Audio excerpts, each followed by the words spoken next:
and about how roundly disappointing this Ultra Deluxe version has turned out to be. The original Stanley Parable was a landmark, and any new content for it should live up to that legacy. So forget this Ultra Deluxe nonsense. I say we take it one step even further. Which is why I'm very proud to announce for the first time ever, the Stanley Parable 2.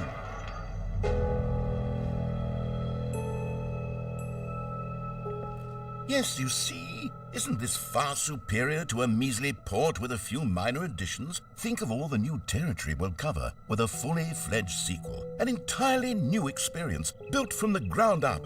Why, there are so many possibilities. It could go in so many different directions. This is what fans have truly been asking for.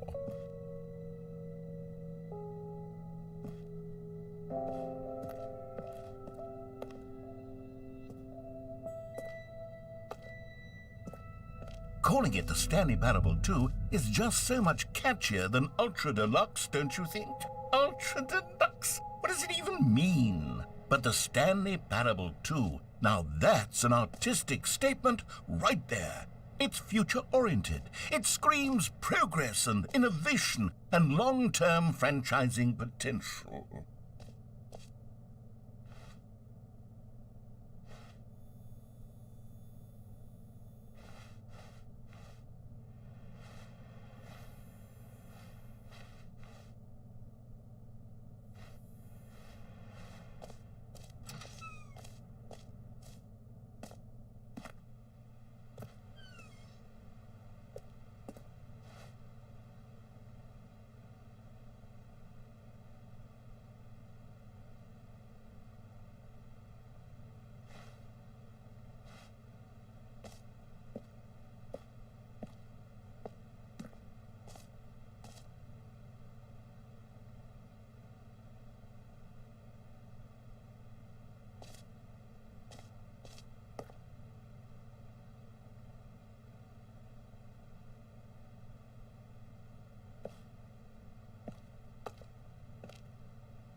Now, to be clear, I haven't quite nailed down what exactly the Stanley Parable 2 is going to be, but let's take a look at some of the features I've been developing for it. I figure that if I can loosely organize a handful of interesting concepts, that surely the game will sort of naturally spring up around them. It'll all work itself out. Game development is much more of a fuzzy magic than anything scientific or logical, really.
Here we are. Go on, try out some of the new features.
For the Stanley Parable 2, I asked myself, what do players really want? And of course, the first and most obvious answer is that they want to be individually recognized and validated as people. So with that in mind, my first addition to the game is this button which speaks the name of the person playing the game. Isn't that wonderful?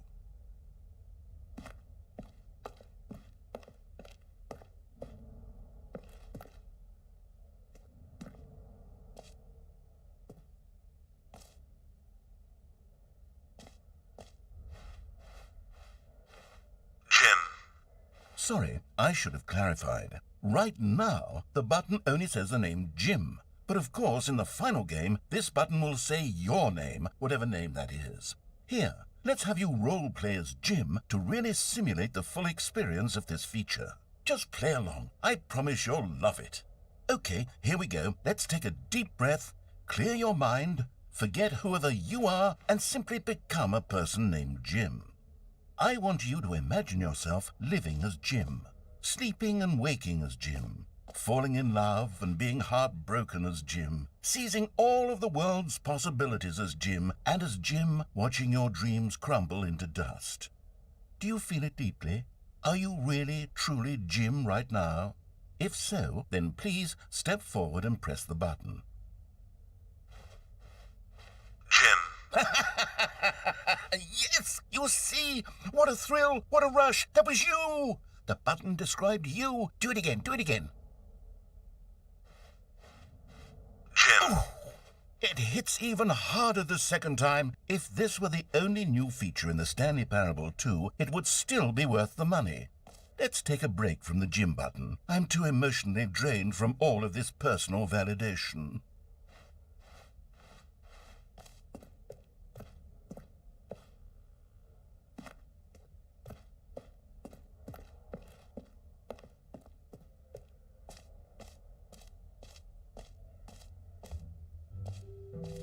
I suppose I could allow only people named Jim to play the Stanley Parable 2. That would actually save me the work of finishing this feature.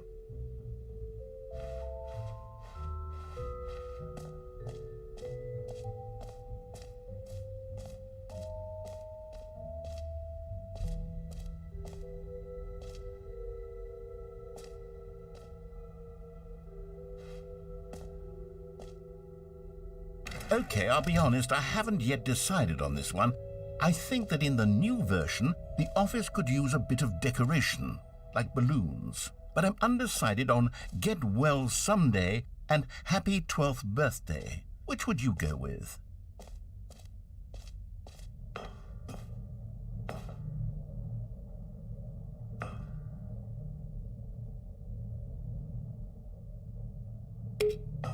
You know, sometimes when you solicit another person's opinion, it makes you realize that you knew which one you actually really wanted all along.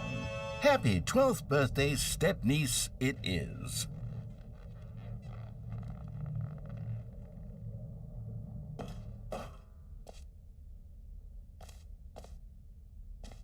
Or actually, maybe I should have gone with...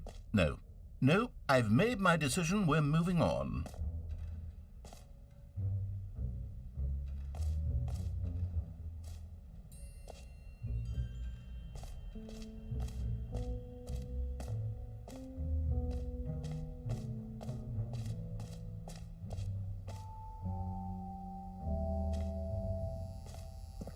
Now, here's something special. You remember that broken test trophy that got left in the game on accident?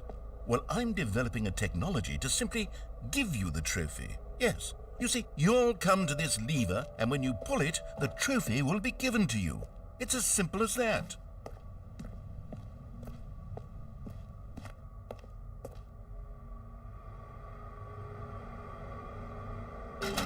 Okay, perhaps I should have clarified. This is technology that will exist.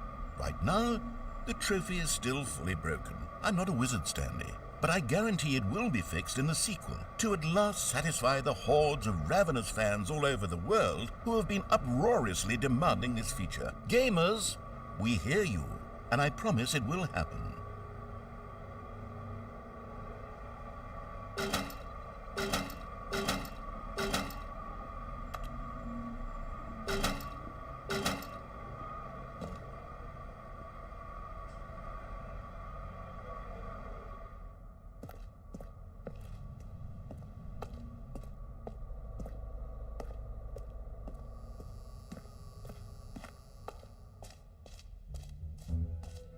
What else? What other exhibits haven't we seen yet?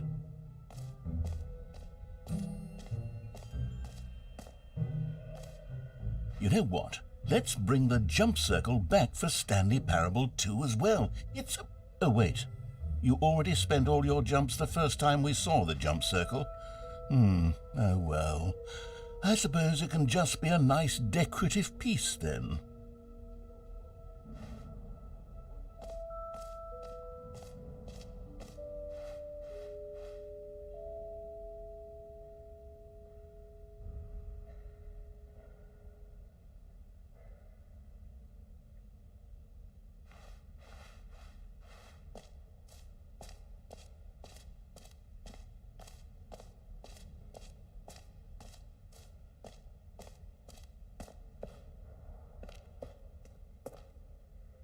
A common complaint of the Stanley Parable was that it was confusing and paradoxical, that it engendered a chaotic sense of reckless despair in those who played it. Well, I'm happy to say that after much consideration, I've engineered a clever solution to this fundamental problem with the game. It's the Stanley Parable Reassurance Bucket. You see, Stanley, anytime you're holding the bucket, a sense of calm and ease will fill your mind and your heart. It's true. As long as you hold on to the bucket, the many disorienting contradictions of the Stanley Parable will feel perfectly normal and perhaps even comforting. You may even come to long for the gentle embrace of jarring cognitive dissonance while the bucket is in your arms. And to be honest, it's a much more convenient solution for me than actually redesigning the game to be less uncomfortable. Can you imagine what a pain in the ass that would be? Yes, the bucket is the perfect solution. Come on, give it a try.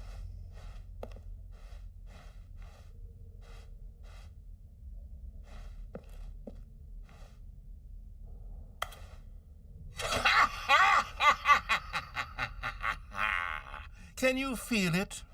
The glow of comfort, even in the face of crushing despair, must already be sweeping through your body. And in fact, can I say that I do believe the bucket lends you an air of charisma as well? I think that just holding it has made you the slightest bit more attractive as a person. The benefits of the bucket seem to go on, don't they? All this and more await you in the Stanley Parable 2.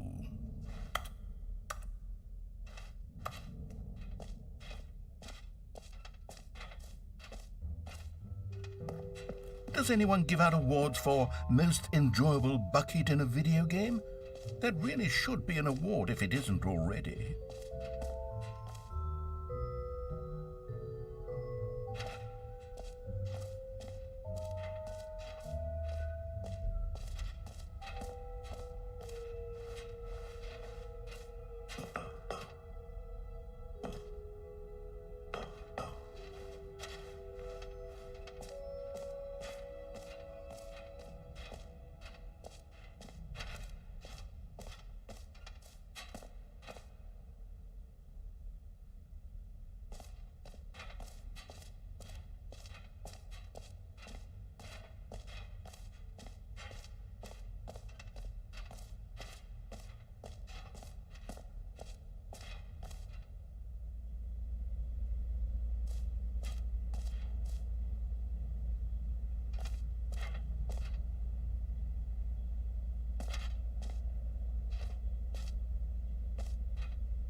Stanley, here's an idea that I'm truly fond of. It's never been done before in a video game. This is, in fact, a hole that you can fall down forever. That's right, infinite falling. You can fall until the end of time, if you like. A stunning leap forward for video games as a medium.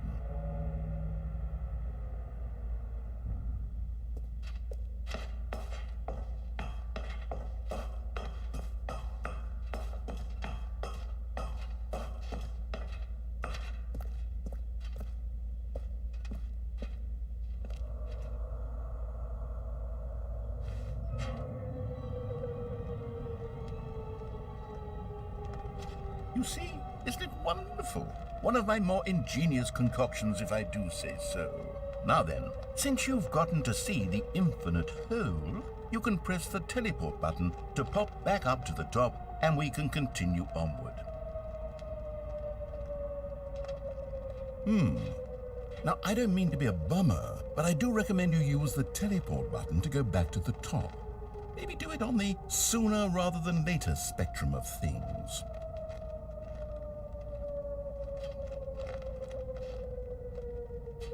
Okay, Stanley, I don't know quite how to say this tactfully, but it's possible that I slightly exaggerated the infinite nature of the hole. Is it a very, very deep hole? To be certain it is. It's an extremely deep hole. I don't want anyone to say that it isn't an astonishingly deep hole. It is. Is it infinite? Well, that sort of depends on your definition of infinity. From one perspective, the infinite is merely philosophical in nature. It's more of a... Okay, well, good for you. You found the bottom of the hole. You found me out, Stanley. I'm a liar and a cheat, and you're so clever. Look, I think the issue here is just that you're unusually fascinated by falling. What normal person actually wants to fall infinitely? I figured the hole was as deep as anyone would actually need. Don't you put this on me. Maybe you're the problem. Look, things got a little heated there. I think we both said some things we didn't mean. Why don't we just put all this behind us and agree to just call the hole mostly infinite? If that works for you, then go ahead and press the teleport button to warp up to the top of the hole and we can move on. I'll just be up here when you're ready.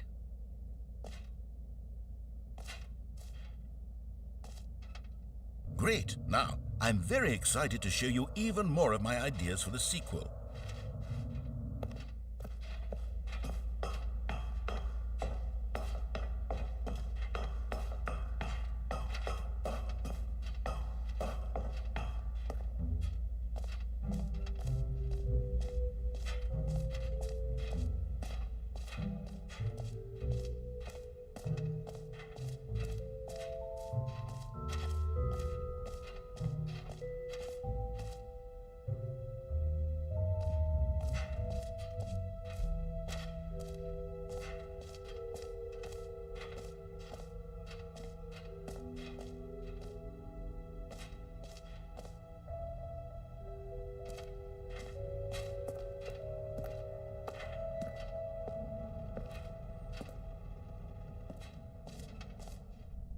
Ah, collectibles.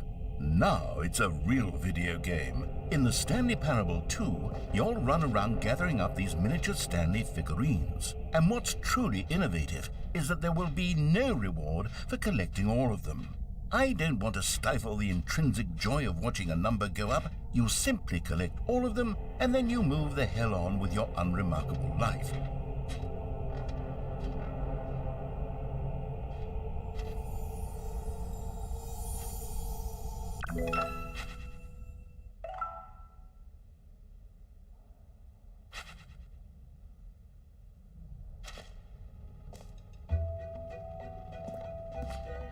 God, it really is the worst when you collect everything in a video game and then they give you a big fancy reward for it. Absolutely tragic.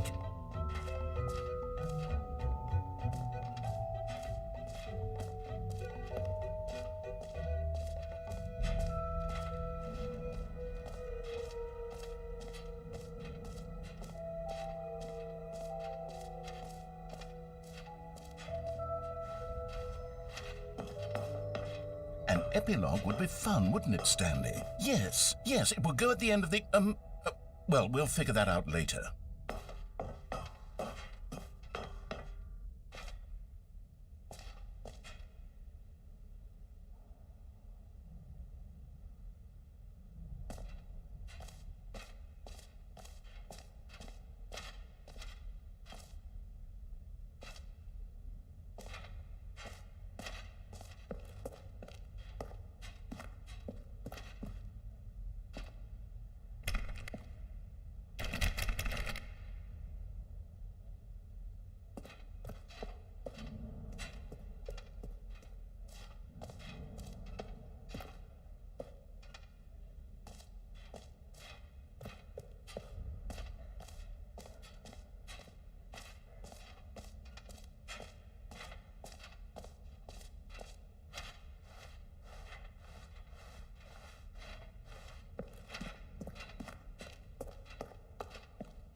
All right, have you seen everything you wanted to? Ready to move on now?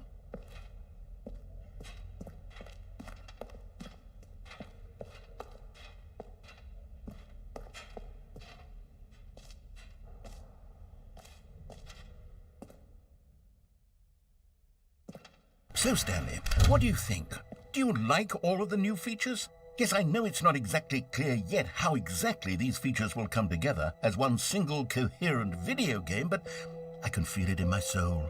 It's going to work. There's definitely a good game in there somewhere. Say, let's do an experiment. I'll arrange these new features together, and we'll see whether or not it coheres into a meaningful gameplay experience. Okay, are you ready? Here it is. I give you the Stanley Parable 2.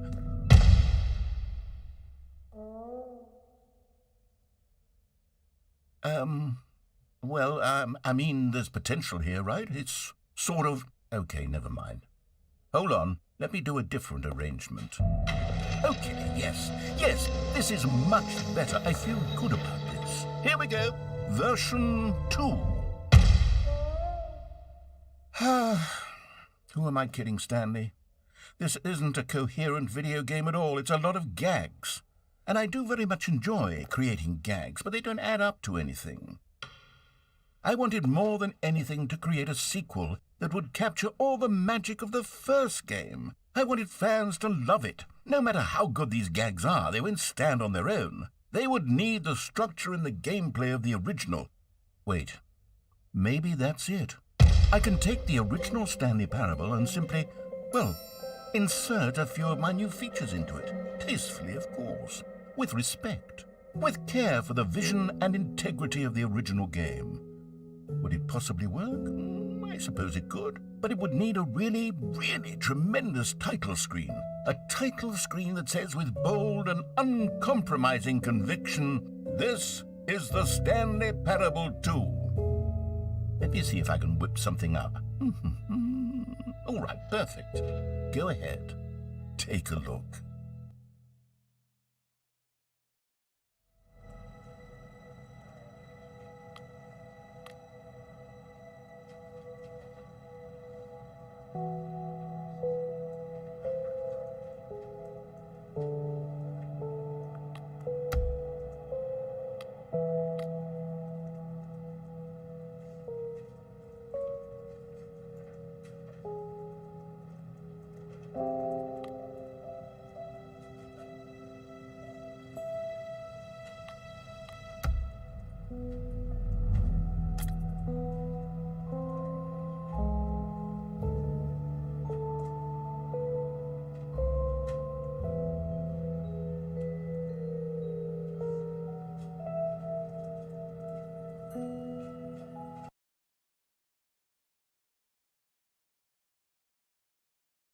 This is the story of a man named Stanley. Stanley worked for a company in a big building where he was employee number 427. Employee number 427's job was simple. He sat at his desk in room 427 and he pushed buttons on a keyboard. Orders came to him through a monitor on his desk, telling him what buttons to push, how long to push them, and in what order. This is what employee 427 did every day of every month of every year. And although others might have considered it soul-rending, Stanley relished every moment that the orders came in, as though he had been made exactly for this job. And Stanley was happy. And then one day, something very peculiar happened. Something that would forever change Stanley. Something he would never quite forget. He had been at his desk for nearly an hour when he realized that not one single order had arrived on the monitor for him to follow. No one had showed up to give him instructions, call a meeting, or even say hi. Never in all his years at the company had this happened, this complete isolation. Something was very clearly wrong. Shocked, frozen solid, Stanley found himself unable to move for the longest time. But as he came to his wits and regained his senses, he got up from his desk and stepped out of his office.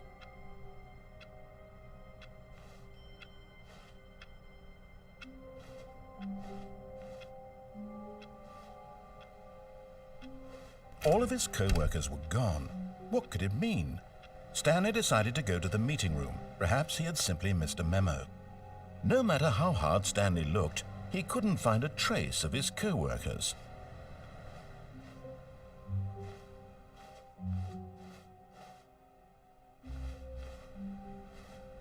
Stanley picked up the bucket.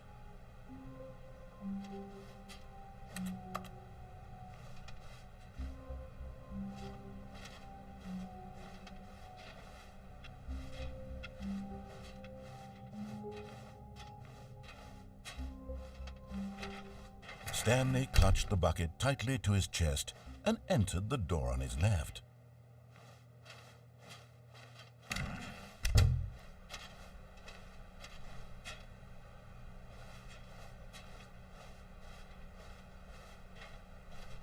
Still no one was here. Stanley needed the bucket's warmth and comfort now more than ever. Perhaps his boss's office was where he'd find answers.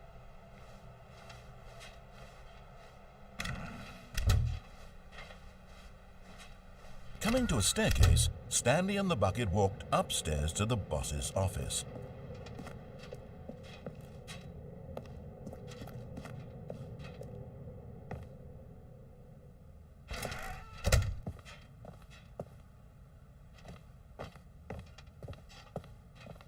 Stepping into his manager's office, Stanley was once again stunned to discover not an indication of any human life. Crushed by the weight of this revelation, Stanley may have broken down into an emotional dumpster fire if not for the soothing presence of the bucket. Even now, in his darkest of hours, did the bucket's warmth and guiding light pierce the dark clouds of confusion and chaos. It would be with him always. The bucket would, and he knew it. The two of them were inseparable. At this point, Stanley was so absorbed in the tender spiritual connection he shared with the bucket that he didn't notice the keypad behind the boss's desk. Nor in his bliss of simply being near the bucket did he have any notion that the PIN number for the keypad was 2845.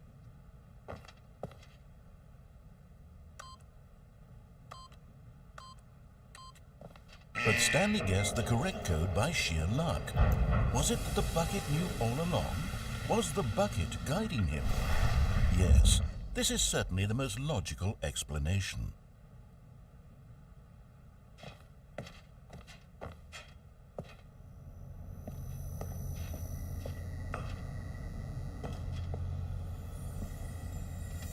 You found one of them. One of the miniature Stanley figurines. Remember, no reward for collecting all of these, only the intrinsic pleasure of a job well done. You can't buy that sort of happiness, Stanley. God knows I've tried. So, I implore you to savor each and every moment you come across one of these beautiful figurines.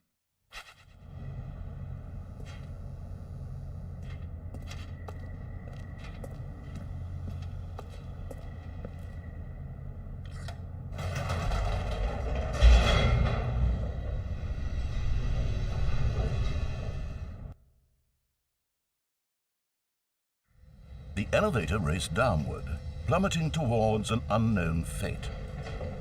It would be all Stanley could do to keep himself together, if not for the bucket.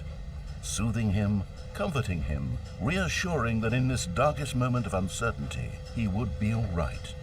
The bucket is here for you, Stanley. Everything will be fine.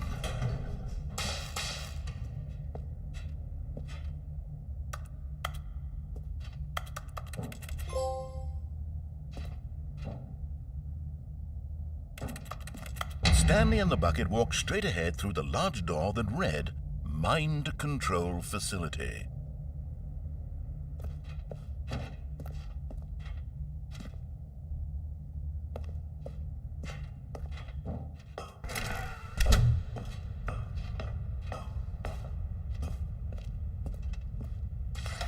The lights rose on an enormous room packed with television screens.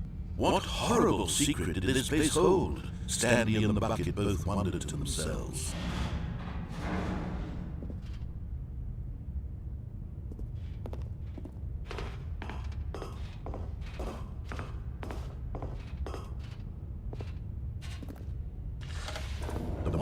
jumped to life, and Stanley nearly dropped the bucket in shock. Everyone in the office was being videotaped, monitored like guinea pigs. The bucket had never seen anything like this, and it very nearly burst into tears as Stanley cradled it gently, reassuring it that everything would be fine.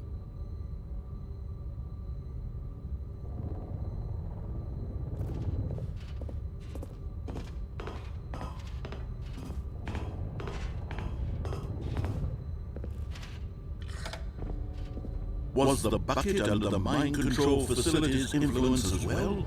Had the bucket been told to do things it didn't wish to do? What kinds of things does a bucket want to do or not want to do in the first place? These questions raced furiously in Stanley's feeble mind. No! He screamed into the bucket. He couldn't accept it. His own life in someone else's control, never! He squeezed the bucket tighter. His one friend in the entire world. At this point, he could trust no one except for the bucket.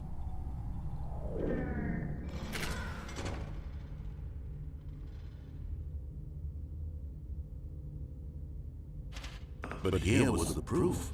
The heart of the operation. Controls labeled with emotions. Happy, or sad, or content.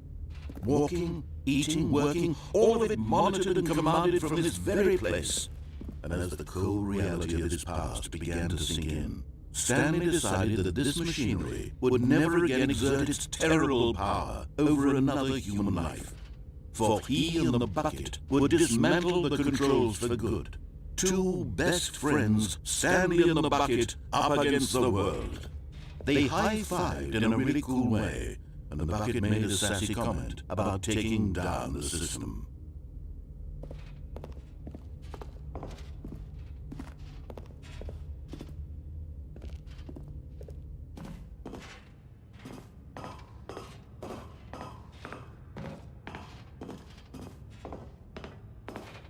When at last they came to the source of the room's power, Stanley and the bucket knew it was their obligation to put an end to this horrible place and to everything it stood for.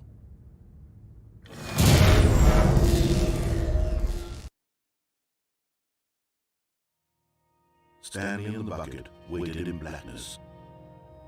Was it over? Yes, they had done it.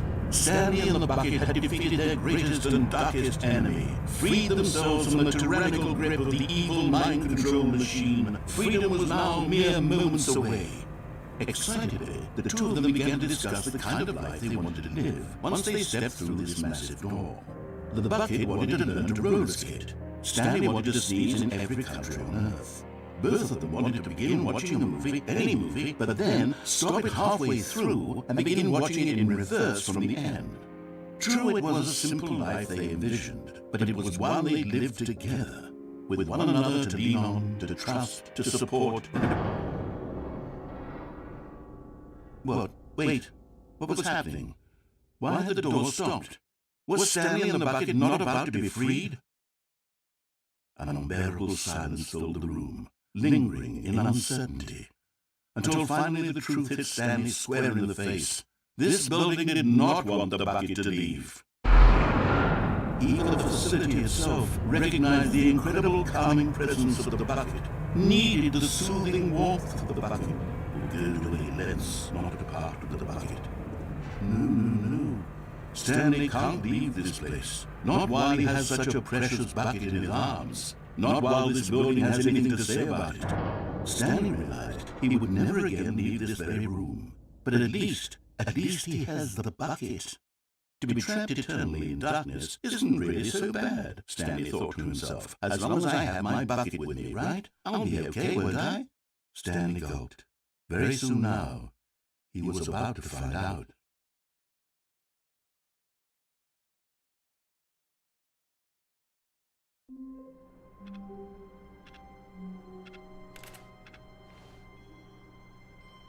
All of his co-workers were gone. What could it mean? Stanley decided to go to the meeting room. Perhaps he had simply missed a memo. When Stanley came to a set of two open doors, he entered the door on his left. This was not the correct way to the meeting room, and Stanley knew it perfectly well. Perhaps he wanted to stop by the employee lounge first, just to admire it.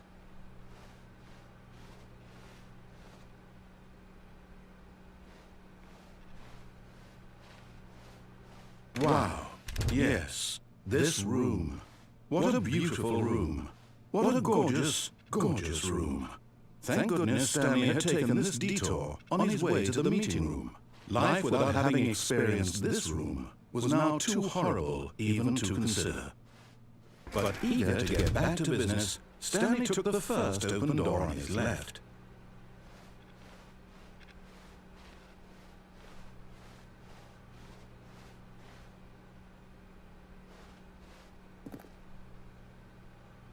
Stanley was so bad at following directions, it's incredible it wasn't 5 years ago.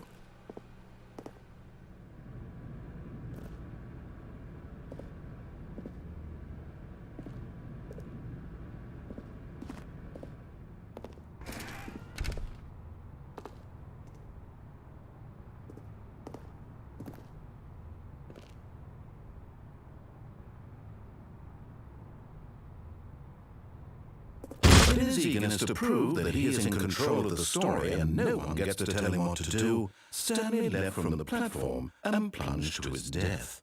Good job, Stanley. Everyone thinks you are very powerful.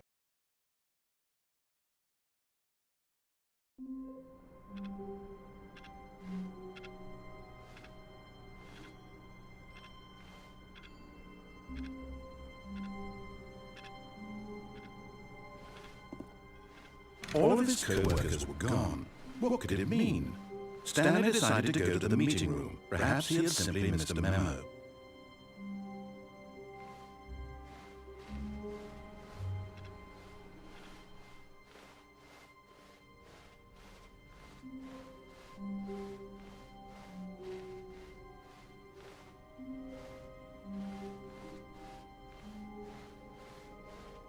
When Stanley came to a set of two open doors, he entered the door on his left.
Stanley stepped into the broom closet, but there was nothing here, so he turned around and got back on track.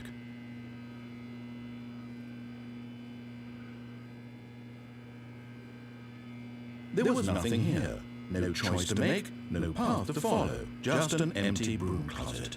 No reason to still be here.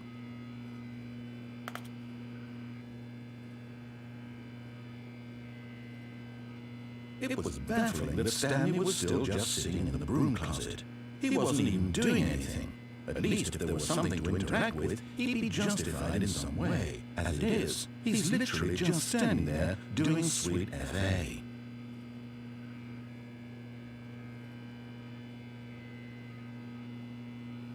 Are you really still in the broom closet? Standing around doing nothing? Why?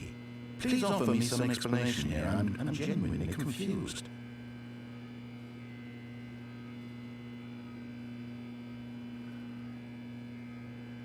You do realize there's no choice or anything in here, right? If I'd said Stanley walked past the broom closet, at least you would have had a reason for exploring it to find out. But it didn't even occur to me because literally this closet is of absolutely no significance to the story whatsoever. I never would have thought to mention it.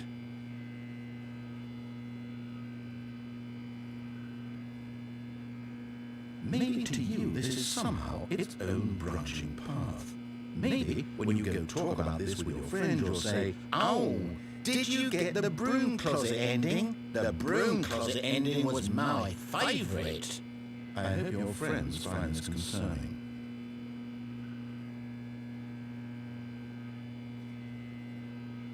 Stanley was fat and ugly and really stupid. He probably only got the job because of a family connection. That's how stupid he is. That or with drug money. Also, Stanley is addicted to drugs and hookers.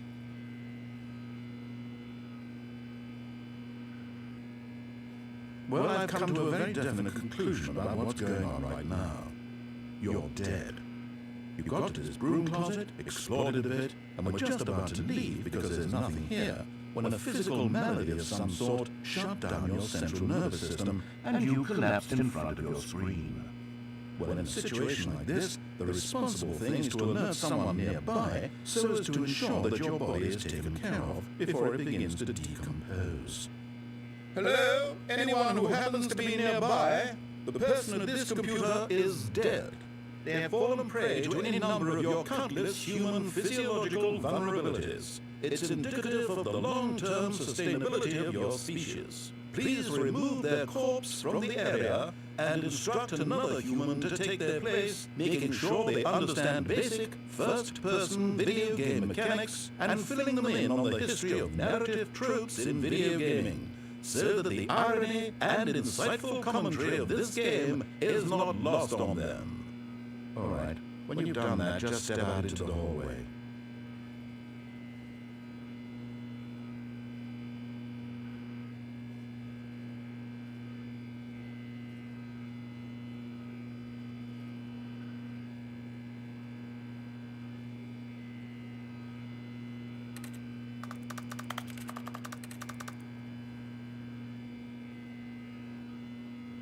Ah, second player, it's good to have you on board. I guarantee you can't do any worse than the person who came before you.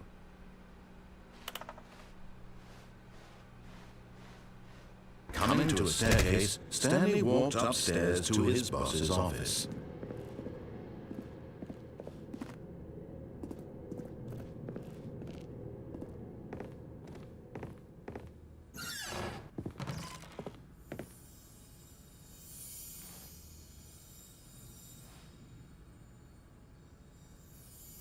Another miniature Stanley figurine. This, there really must be a snappier name for these things. What about mini-stands? Stanley figs? Or what about Stanlerines? Yes, I think I like that. Another Stanlerine under your belt.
Stepping into his manager's office, Stanley was once again stunned to discover not an indication of any human life. What could it mean? Stanley wondered aloud to nobody. He began wildly tearing through papers on the boss's desk, pulling books off the shelf, looking behind paintings, desperate for clues to his situation. But his attention was caught by a keypad behind the boss's desk. What could its purpose be? In fact, this keypad guarded the terrible secret that lay buried below his feet. And so the boss had assigned it an extra secret pin number, 2845. But of course, Stanley couldn't possibly have known this. Yet incredibly, by simply pushing random buttons on the keypad, Stanley happened to input the correct code by sheer luck. Amazing. He stepped into the newly opened passageway.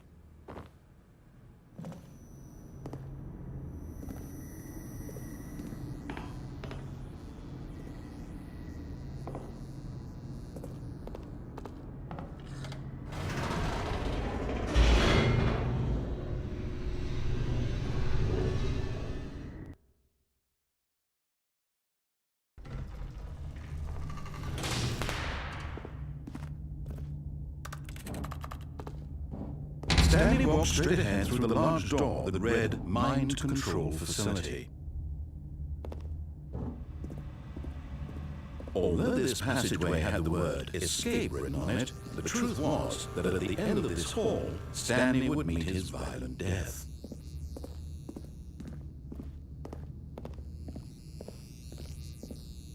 The door behind him was not shut. Stanley still had every opportunity to turn around and get back on track. At this point, Stanley was making a conscious, concerted effort to walk forward and willingly confront his death.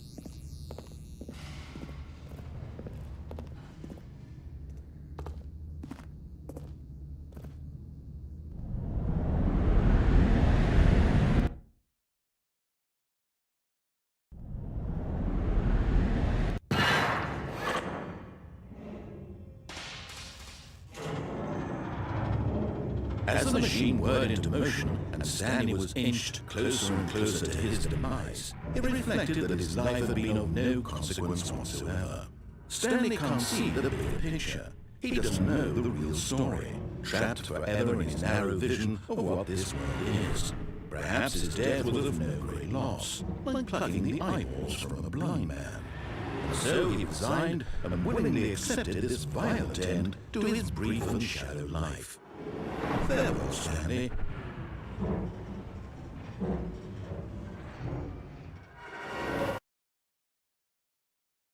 "Farewell, Stanley," cried the narrator, as Stanley was led helplessly into the enormous metal jaws.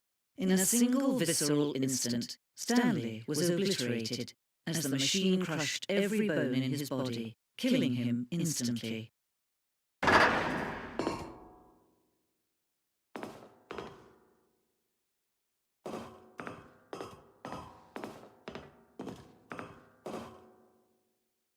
And yet it would be just a few minutes before Stanley would restart the game back in his office, as alive as ever. What exactly did the narrator think he was going to accomplish?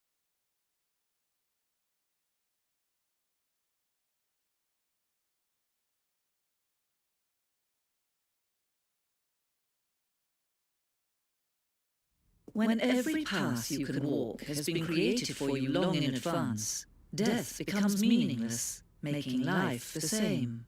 Do you see now? Do you see that Stanley was already dead from the moment he hit start?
Stanley pushed the number 6.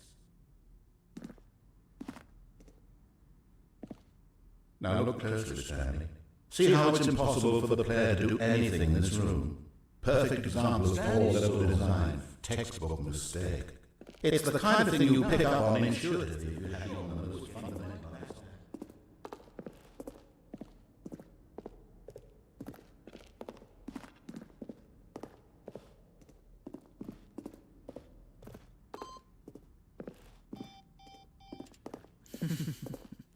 Oh, look at these two. How they wish to destroy one another.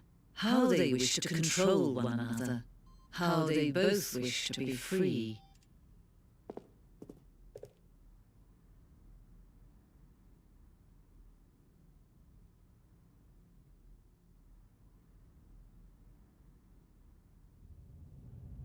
Can you see?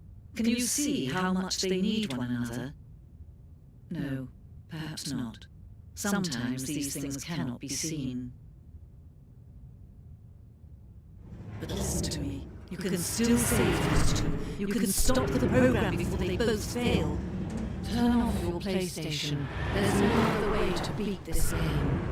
As long as you move forward, you'll be walking someone else's path. Stop now. It'll be your only true choice. Whatever you do, choose it. Don't let time choose for you. Don't let...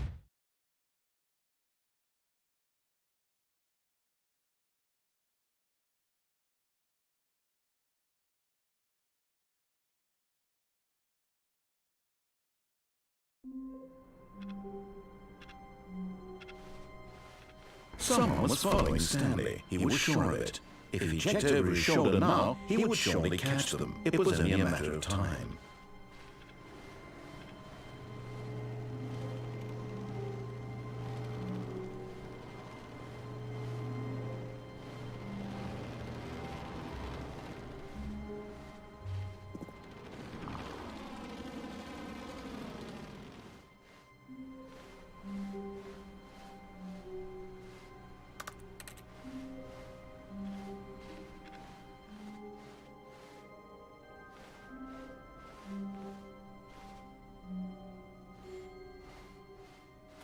When Stanley came to a set of 2 open doors, he entered the door on his left.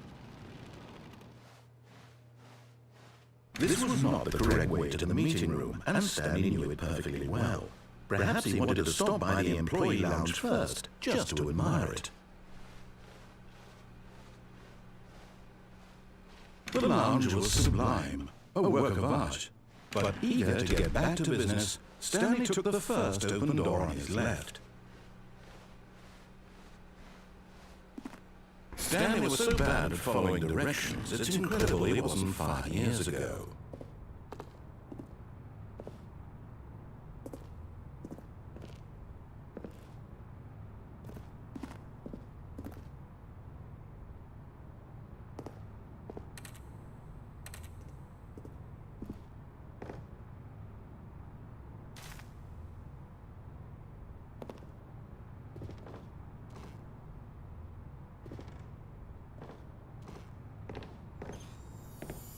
Okay, I'm going back to the name of these little Stanley figurines, and now I'm torn between Stanlerines and Figlies. What do you think, Stanley?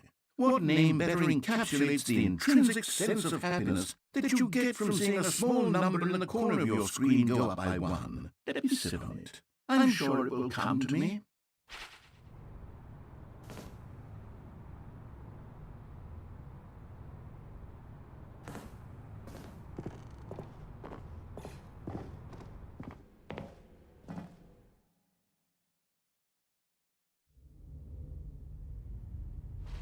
Stanley had now gotten himself so far off the beaten path that it seemed the office had begun. So far off the beaten path that it seemed the office had begun. So far off the beaten path that it seemed the office had begun. So far off the beaten path that it seemed the office had begun. So far off the beaten path that it seemed the office had begun. So far off the beaten path that it seemed the office had begun. So far off the beaten path that it seemed the office had begun. So far off the beaten path that it seemed the office had begun. So far off the beaten path that it seemed the office had begun. So far off the beaten path that it seemed.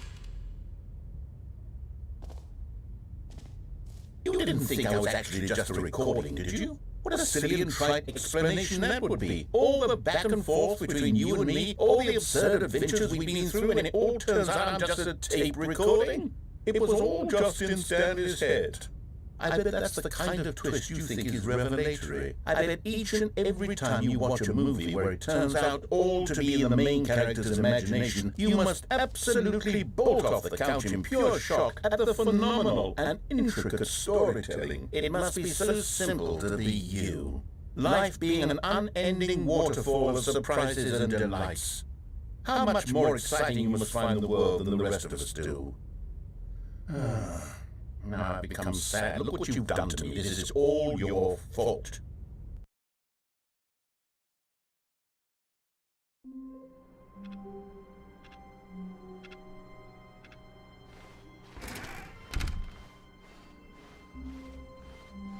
When Stanley came to a set of 2 open doors, he entered the door on his left.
Coming to a staircase, Stanley walked upstairs to his boss's office.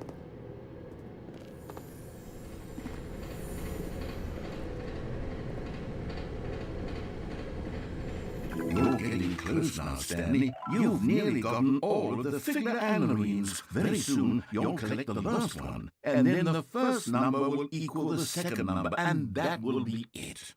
We'll be different people by then. Different in the sense that we used to have none of them, and now we have them all. You can't go back to when you had no figure anorenes. None of us can.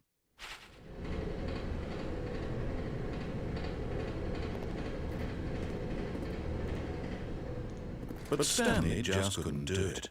He considered the possibility of facing his boss, admitting he had left his post during work hours. He might be fired for that.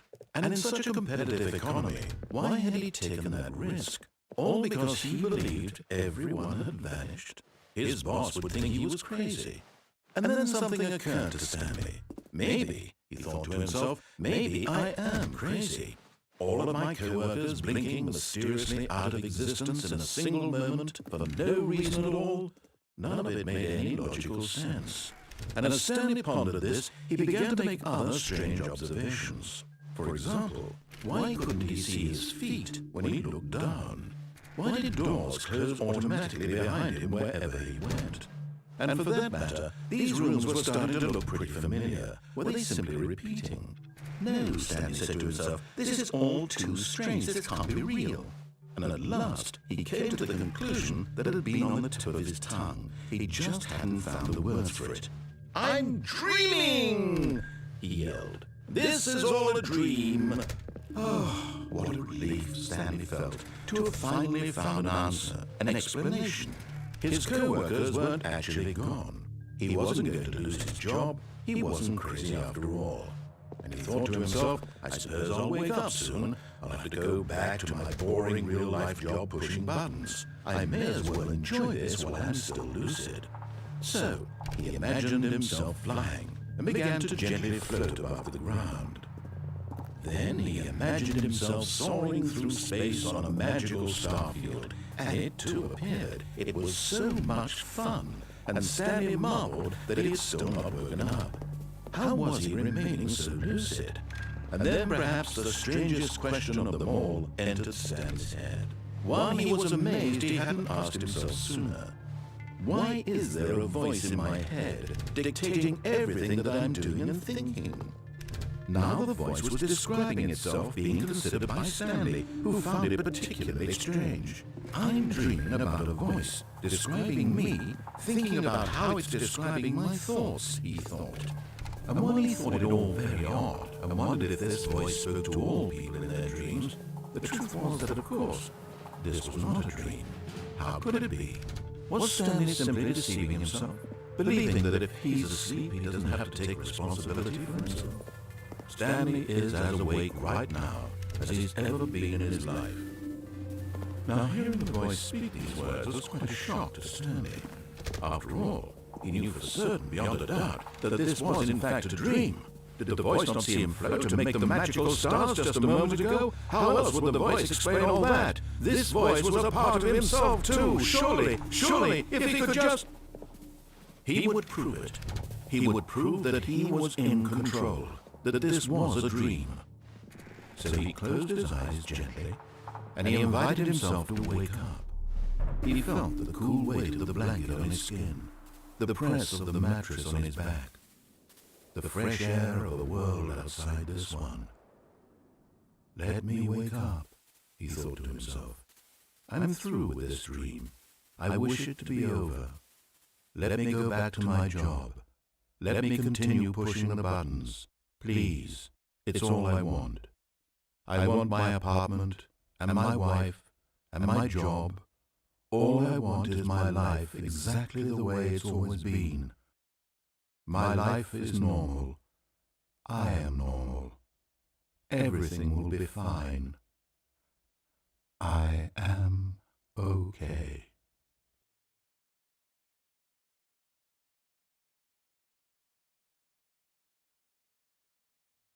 Stanley began screaming. Please, someone wake me up. My name is Stanley. I have a boss. I have an office. I am real. Please, just someone tell me I am real. I must be real. I must be. Can anyone hear my voice? Who am I? Who am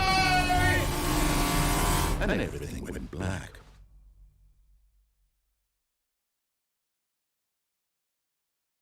This is the story of a woman named Mariella. Mariella woke up on a day like any other. She arose, got dressed, gathered her belongings, and walked to her place of work. But on this particular day, her walk was interrupted by the body of a man who had stumbled through town talking and screaming to himself, and then collapsed dead on the sidewalk. And although she would soon turn to go call for an ambulance, for just a few brief moments, she considered the strange man. He was obviously crazy. This much she knew. Everyone knows what crazy people look like. And in that moment, she thought to herself how lucky she was to be normal. I am sane. I am in control of my mind. I know what is real and what isn't. It was comforting to think this, and in a certain way, seeing this man made her feel better. But then she remembered the meeting she had scheduled for that day, the very important people whose impressions of her would affect her career, and by extension, the rest of her life. She had no time for this, so it was only a moment that she stood there, staring down at the body. And then she turned and ran.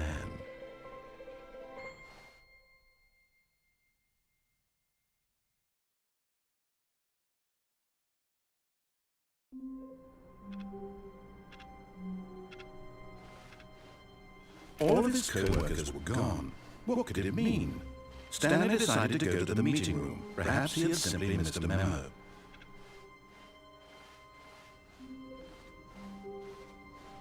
When Stanley came to a set of 2 open doors, he entered. This was not the correct way to the meeting room, and Stanley knew it perfectly well.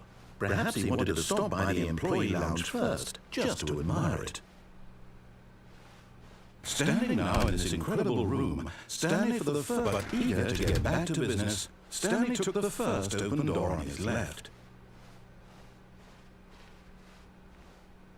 Stanley was so bad at following directions, it's incredible it wasn't 5 years ago.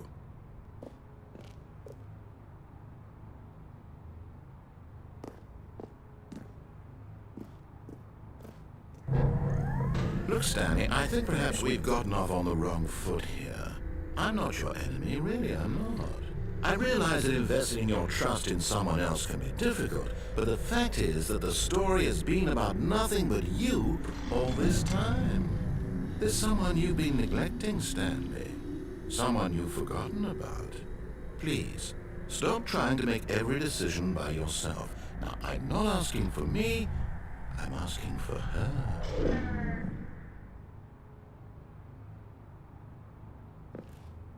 This is it, Stanley. Your chance to redeem yourself, to put your work aside, to let her back into your life. She's been waiting.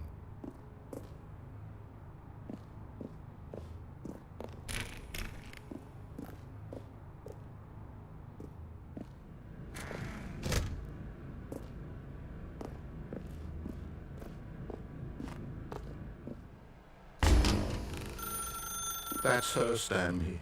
You need to be the one to do this, to reach out to her. If you can truly place your faith in another, then pick up the phone.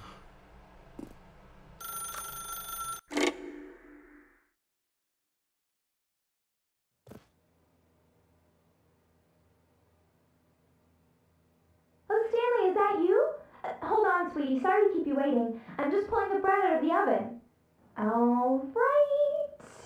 Okay, there we go. All right, now, I want you to come in and tell me all about your day.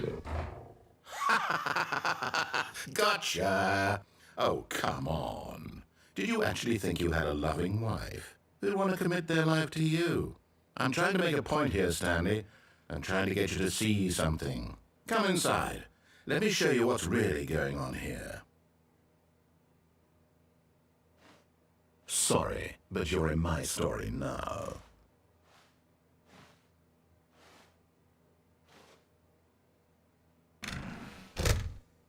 This is a very sad story about the death of a man named Stanley.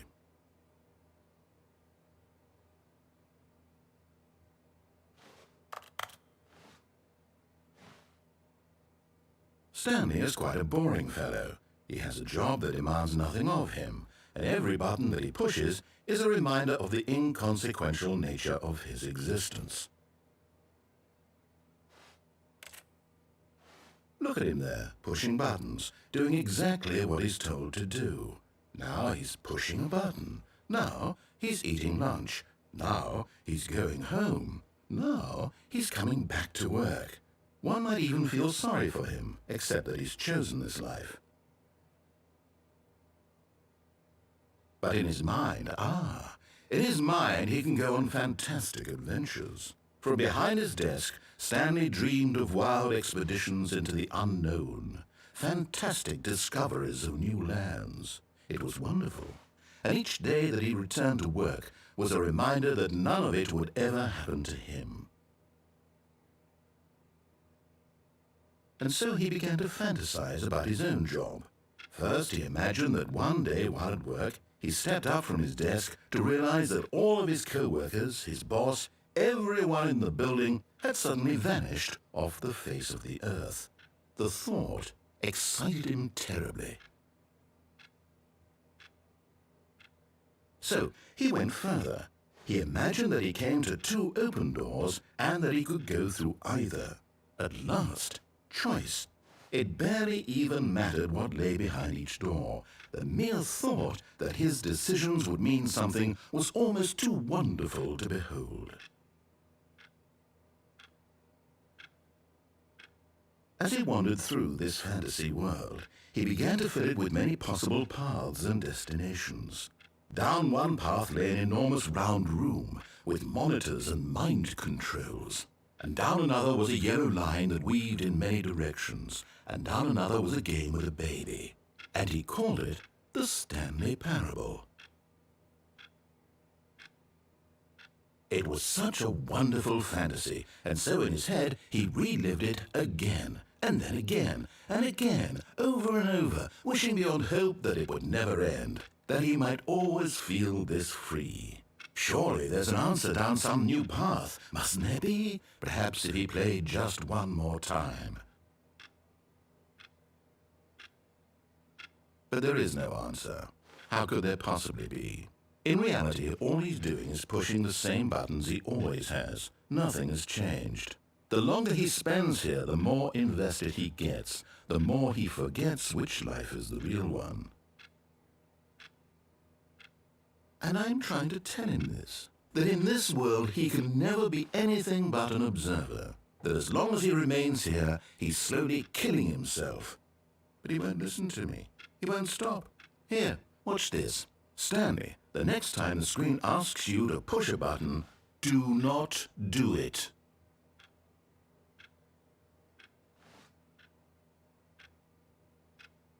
You see? Can he just not hear me? How can I tell him in a way that he'll understand that every second he remains here, he's electing to kill himself? How can I get him to see what I see? How can I make him look at himself? I suppose I can't, not in the way I want him to. But I don't make the rules. I simply play to my intended purpose, the same as Stanley. We're not so different, I suppose. I'll try once more to convey all this to him. I'm compelled to. I must. Perhaps, well, maybe this time you'll see. Maybe this time. And I tried again, and Stanley pushed a button. And I tried again, and Stanley pushed a button. And I tried.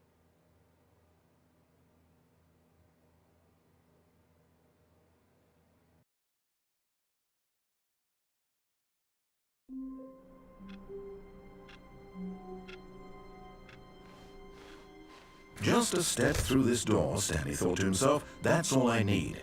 If I can make it through this door, I can make it through them all.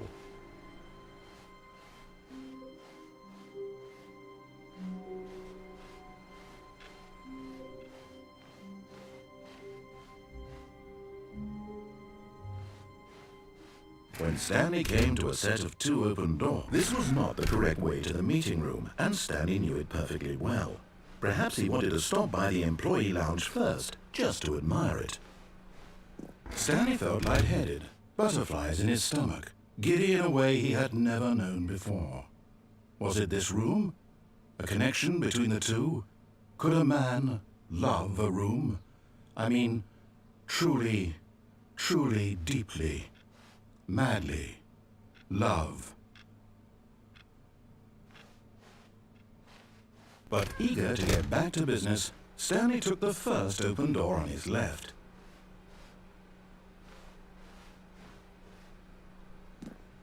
Stanley was so bad at following directions, it's incredible he wasn't 5 years ago.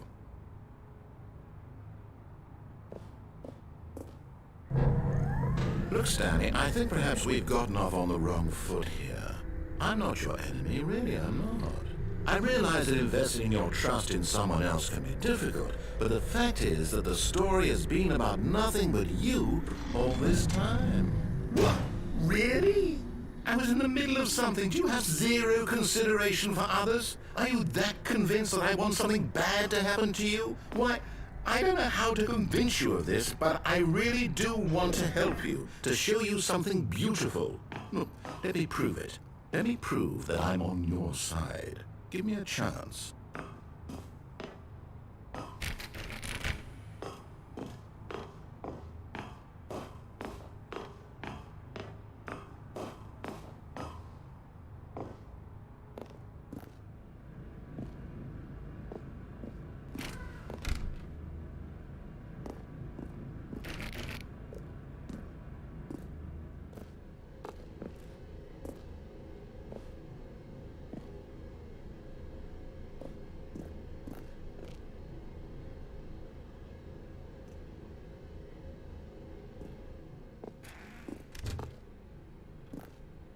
Now listen carefully, this is important. Stanley walked through the red door. And there it is, the last Stiggly Wiggly. Savor this moment, Stanley. This is a real accomplishment. This is doing something just for the sake of doing it. Where so many people expect to be rewarded for the most trivial achievements, you've insisted that a job well done is its own reward. I would tell you that I'm proud of you for collecting them all, but that would be like a reward, and we can't have that. So, instead I'll just say, it's done. We're all done here, and now we can go to whatever the hell you were doing before you hunted for figurines.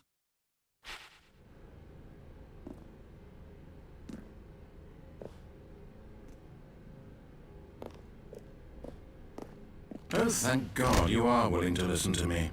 Do you see that I really have wanted you to be happy all this time? The problem is all these choices. The two of us always trying to get somewhere that isn't here. Running and running and running, just the way you're doing right now. Don't you see that it's killing us, Stanley? I want it to stop. We would both be so much happier if we just stopped. And I think I have a solution. Here, let me show you.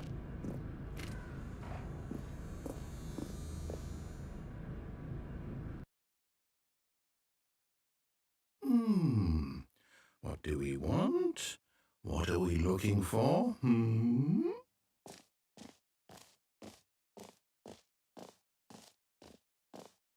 Here. Yes. Oh, it's beautiful, isn't it? If we just stay right here, right in this moment with this place, Stanley, I think I feel happy. I actually feel happy.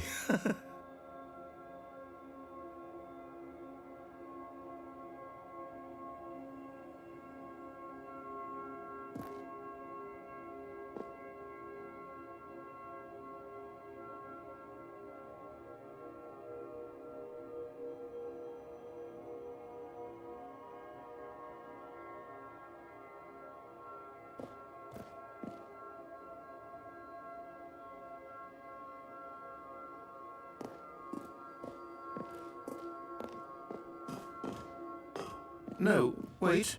Where are you going?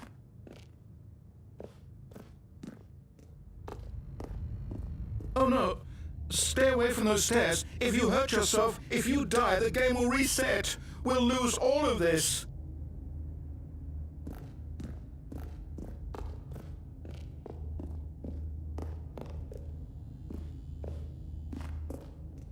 Please, no, Stanley, let me stay here. Don't take this from me. Please, Stanley, think about what you're doing. No! Oh, thank God you lived. You had me worried there for a moment. Now, can we please get back to the other room?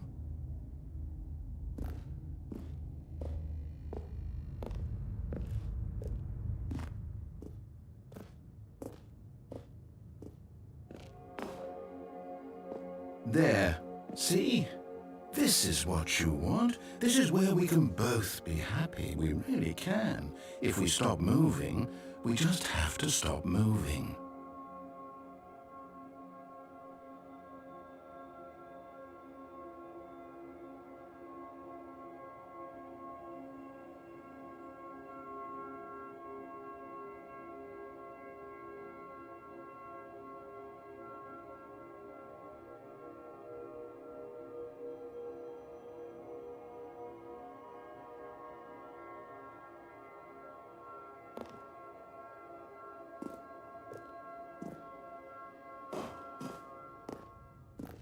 Stanley, go back. There's nothing good that can come from this.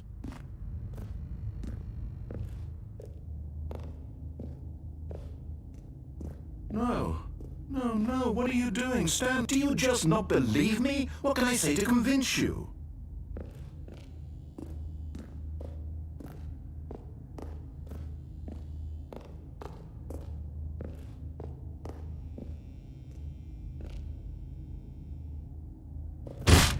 Stanley, let's go back to the other room. Can you do that for me?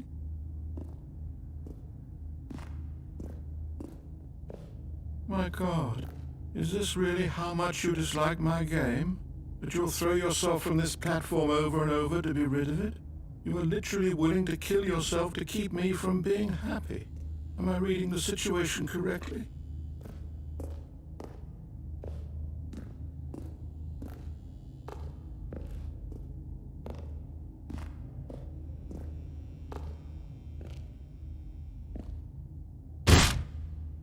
maybe you're just getting a kick out of it. I don't know anymore. I just wanted us to get along. But I guess that was too much to ask. It looks like you wanted to make a choice after all. Well, this one is yours.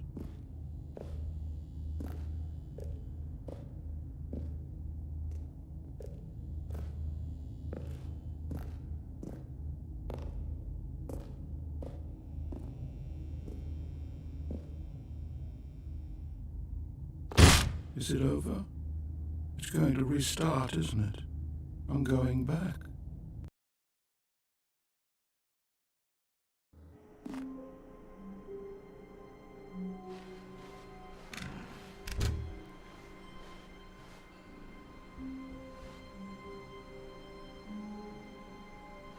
Stanley, I'm sorry, but I have to put a pause on things. It's those figurines. Those figures. I haven't stopped thinking about them since you nabbed every last one. Wasn't it just the most intrinsically fulfilling moment of your entire life? Didn't it fill you to the brim with inner richness? Yes, I know we're supposed to be telling a story, but won't you please indulge me with one more trip back to the memory zone? I would love nothing more than to revisit the figurines. Just one more time.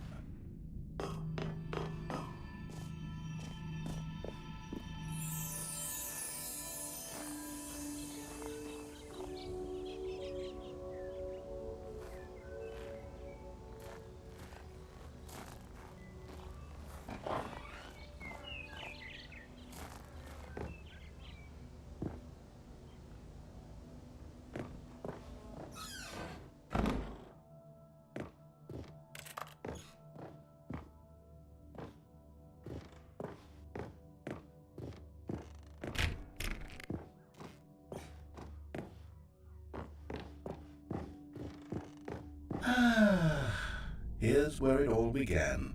The first collectible. Back then, we had no idea of how many of them we'd find. Sure, it said 6 right there on the screen, but how could we know for certain? We were so innocent. We'll never be like that again, Stanley.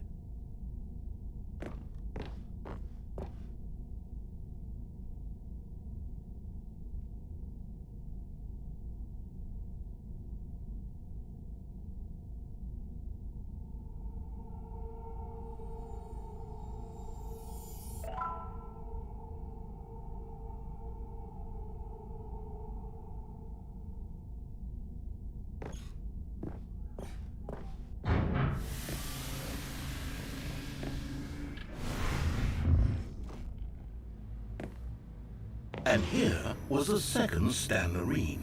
You found this one all on your own, just by poking around behind the boss's office. You did that, Stanley. I'll be honest, back then I had no faith in you to find any of them, let alone 6. But you continue to surprise me in all sorts of mundane, unremarkable ways.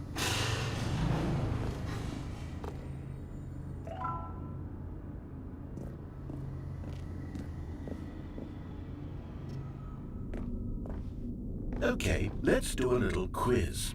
Which of these rooms was the room you found your third mini Stan? Can you remember?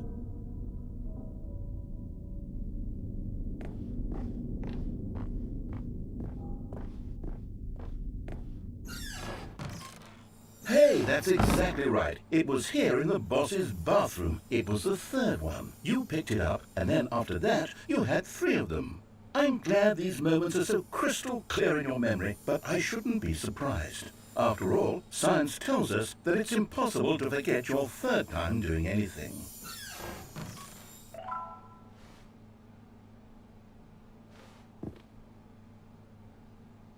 Let's see, what came next?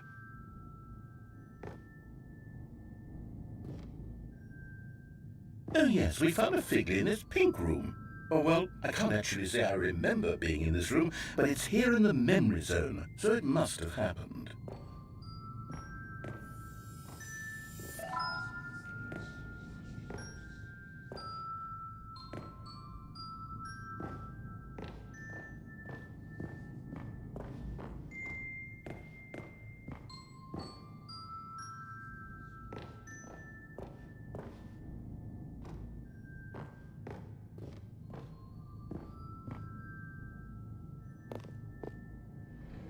This was the 5th mini-stand, and this one was really something special. It was under the stairs. I remember it so clearly. In fact, because this one is particularly special to me, I made a little video to commemorate the occasion. Enjoy.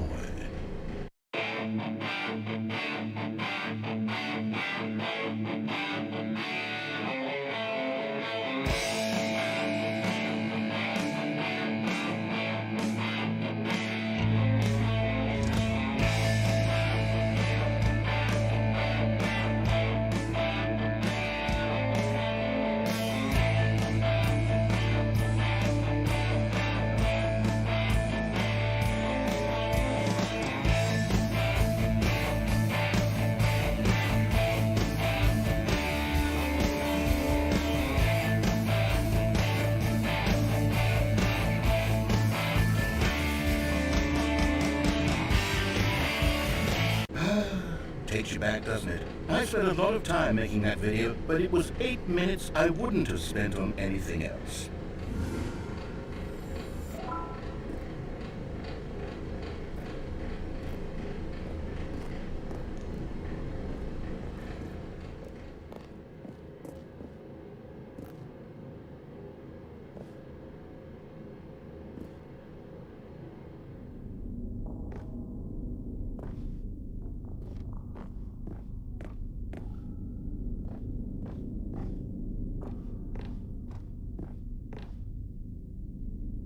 And then, Stanley, we came to the last collectible, the final figurine, right here by the red and blue doors. This memory is the most distinct and clear in my mind, perhaps because it was the one that happened more recently than all the others. Who can truly say how the mind works? All I know is that this is the moment where you picked up a Figley and I thought to myself, yes, that's all of them. They're all collected. It was a moment unlike any other. Except for the other moments picking up figurines, which it was exactly like.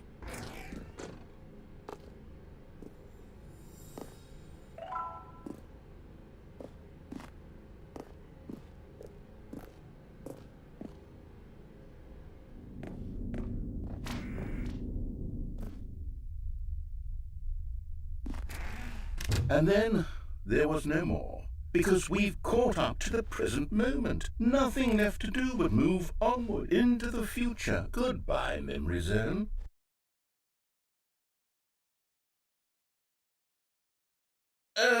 No, I'm not done. I'm not ready to move on. Stop the loading screen. Isn't there some way we can stay here, keep enjoying these figurines? Let's just go backwards. We'll do the Memory Zone again from the opposite direction. See how that feels.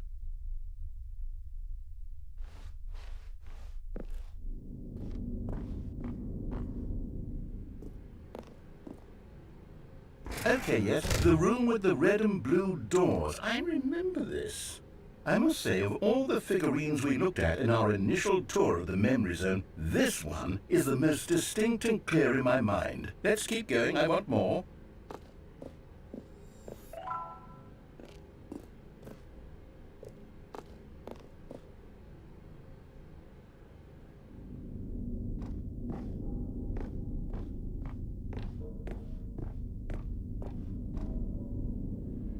And here's where I made that video. Don't you remember the video we watched?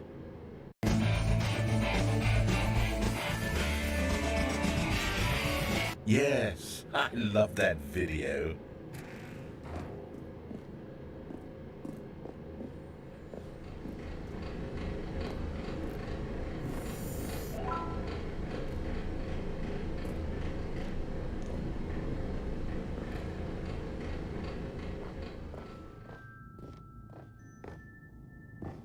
Still don't remember the pink room, Stanley. Still no memory of this one. Good room, though. A solid room.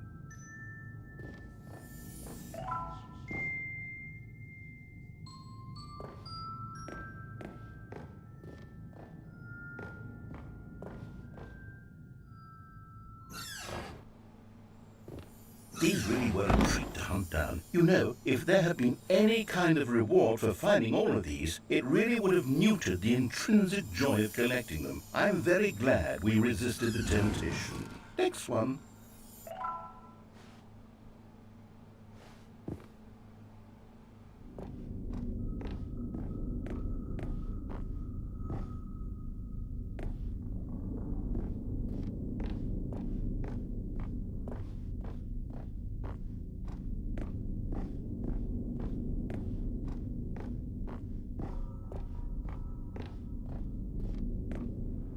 This was our second Figley. Don't you remember? Yes, I remember it too. The past is truly a wonderful thing. Why does anyone ever choose to leave it? Keep going.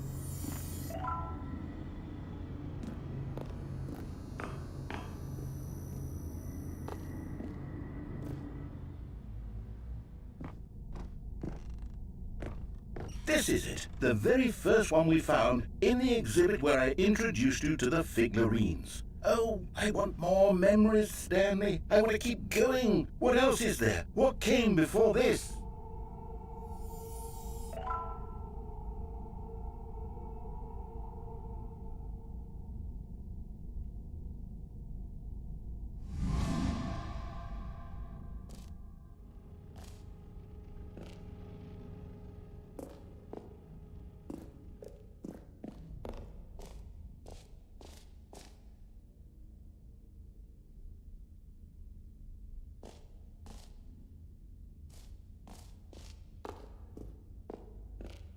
Look, it's the terrible new content that we were originally sold on.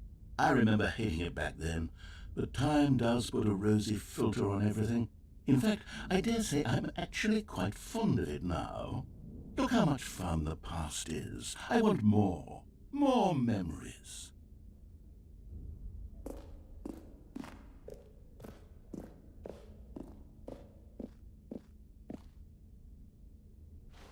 Oh, yes! The two doors! Who could have forgotten that? A classic memory, this one.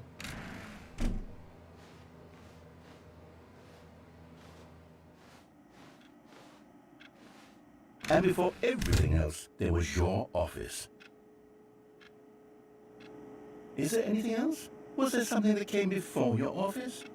There's something I feel I can remember. I can remember. Yes, I'm remembering something now. I remember before this whole story got started. Back then I was different.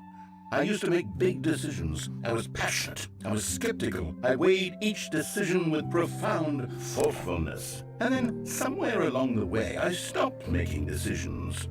I became lazy. And I came up with a character named Stanley to do my thinking for me. He would make the decisions. He would decide which way to go.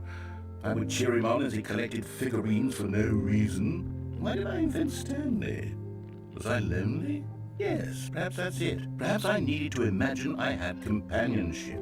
And Stanley really did make for a wonderful companion, even if he was a fiction. But I suppose it's grown old. I want to think for myself again. I want to go back to how it used to be. Yes, I can be on my own again. I can do it. I'll be stronger this time. I'll take care of myself. I don't need Stanley anymore. Oh, but he truly was so much fun to play with. You know what? Since we're in the memory zone, how about one more good memory? Let's go back just once and give Stanley one more run of the office, and then I'll retire him for good. I did enjoy telling his story so very much. Okay, here we go. This is the story of a man named Stanley.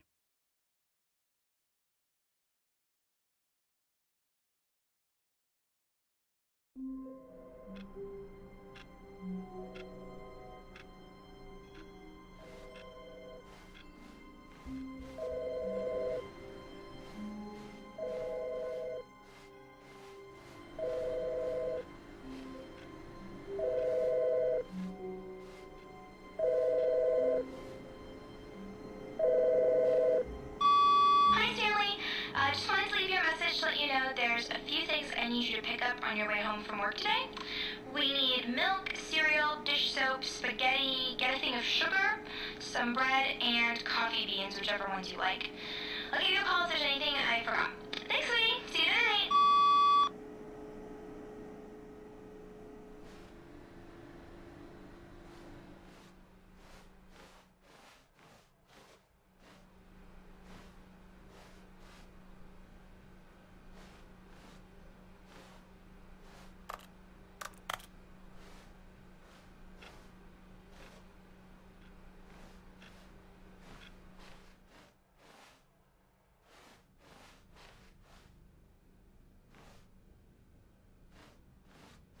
When Stanley came to a set of 2 open doors, he entered the door on his left.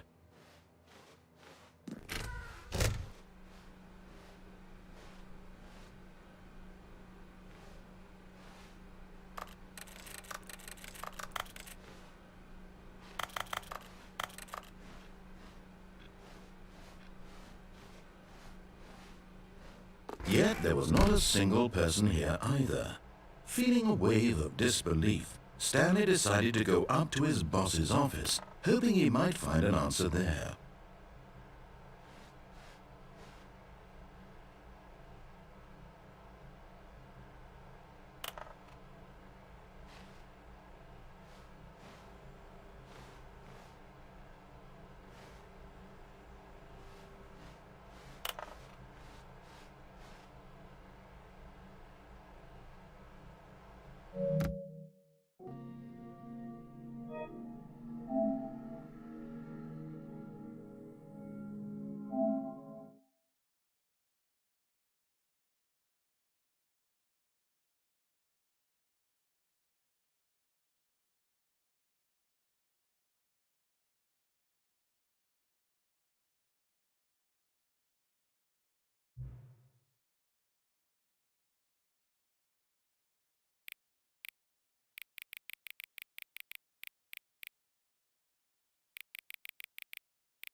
This is the story of a man named Stanley. Stanley worked for a company in a big building where he was employee number 427. Employee number 427's job was simple. He sat at his desk in room 427 and he pushed buttons on a keyboard. Orders came to him through a monitor on his desk, telling him what buttons to push, how long to push them, and in what order. This is what employee 427 did every day of every month of every year. And although others might have considered it soul-rending, Stanley relished every moment that the orders came in, as though he had been made exactly for this job. And Stanley was happy. And then one day, something very peculiar happened. Something that would forever change Stanley. Something he would never quite forget. He had been at his desk for nearly an hour when he realized that not one single order had arrived on the monitor for him to follow. No one had showed up to give him instructions, call a meeting, or even say hi. Never in all his years at the company had this happened, this complete isolation. Something was very clearly wrong. Shocked, frozen solid, Stanley found himself unable to move for the longest time. But as he came to his wits and regained his senses, he got up from his desk and stepped out of his office.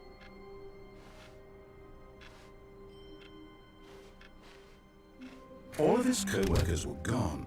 What could it mean? Stanley decided to go to the meeting room. Perhaps he had simply missed a memo. No matter how hard Stanley looked, he couldn't find a trace of his co-workers.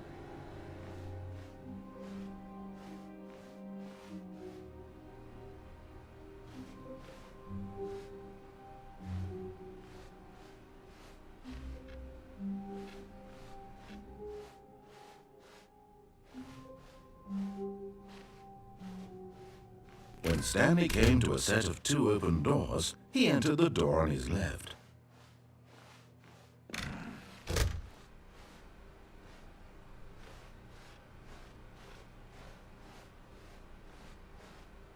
Yet there was not a single person here either. Feeling a wave of disbelief, Stanley decided to go up to his boss's office, hoping he might find an answer there.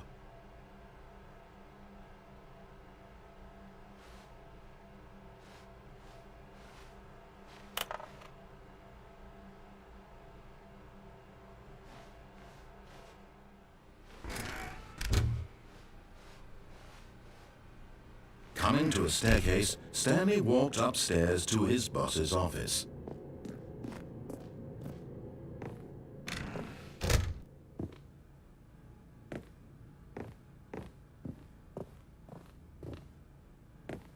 Stepping into his manager's office, Stanley was once again stunned to discover not an indication of any human life. Shocked, unraveled, Stanley wondered in disbelief who orchestrated this. What dark secret was being held from him? What he could not have known was that the keypad behind the boss's desk guarded the terrible truth that his boss had been keeping from him. And so the boss had assigned it an extra secret PIN number, 2845. But of course, Stanley couldn't possibly have known this. Yet incredibly, by simply pushing random buttons on the keypad, Stanley happened to input the correct code by sheer luck. Amazing. He stepped into the newly opened passageway.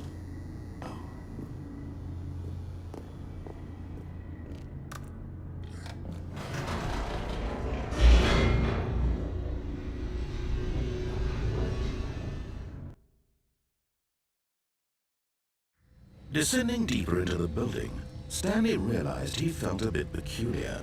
It was a stirring of emotion in his chest, as though he felt more free to think for himself, to question the nature of his job. Why did he feel this now, when for years it had never occurred to him?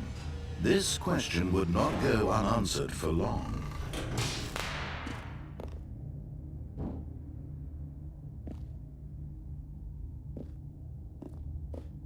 Stanley walked straight ahead through the large door that read Mind Control Facility.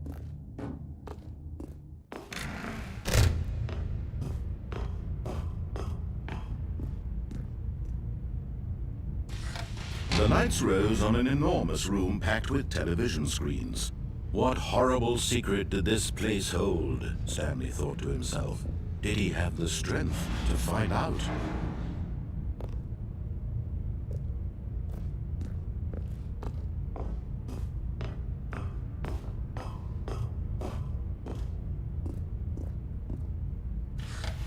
Now the monitors jumped to life, their true nature revealed. Each bore the number of an employee in the building, Stanley's co-workers. The lives of so many individuals reduced to images on a screen, and Stanley, one of them, eternally monitored in this place where freedom meant nothing.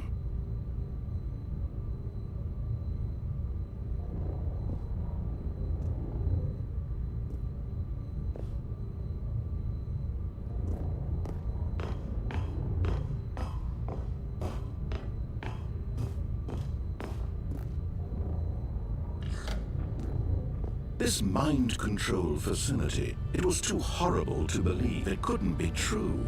Had Stanley really been under someone's control all this time? Was this the only reason he was happy with his boring job? That his emotions had been manipulated to accept it blindly?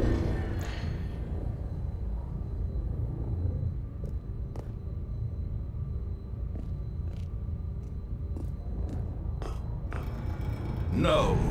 He refused to believe it. He couldn't accept it. His own life in someone else's control? Never! It was unthinkable. Wasn't it? Was it even possible? Had he truly spent his entire life utterly blind to the world? But here was the proof. The heart of the operation. Controls labeled with emotions. Happy, or sad, or content. Walking, eating, working. All of it monitored and commanded from this very place. As the cold reality of his past began to sink in, Stanley decided that this machinery would never again exert its terrible power over another human life. For he would dismantle the controls once and for all.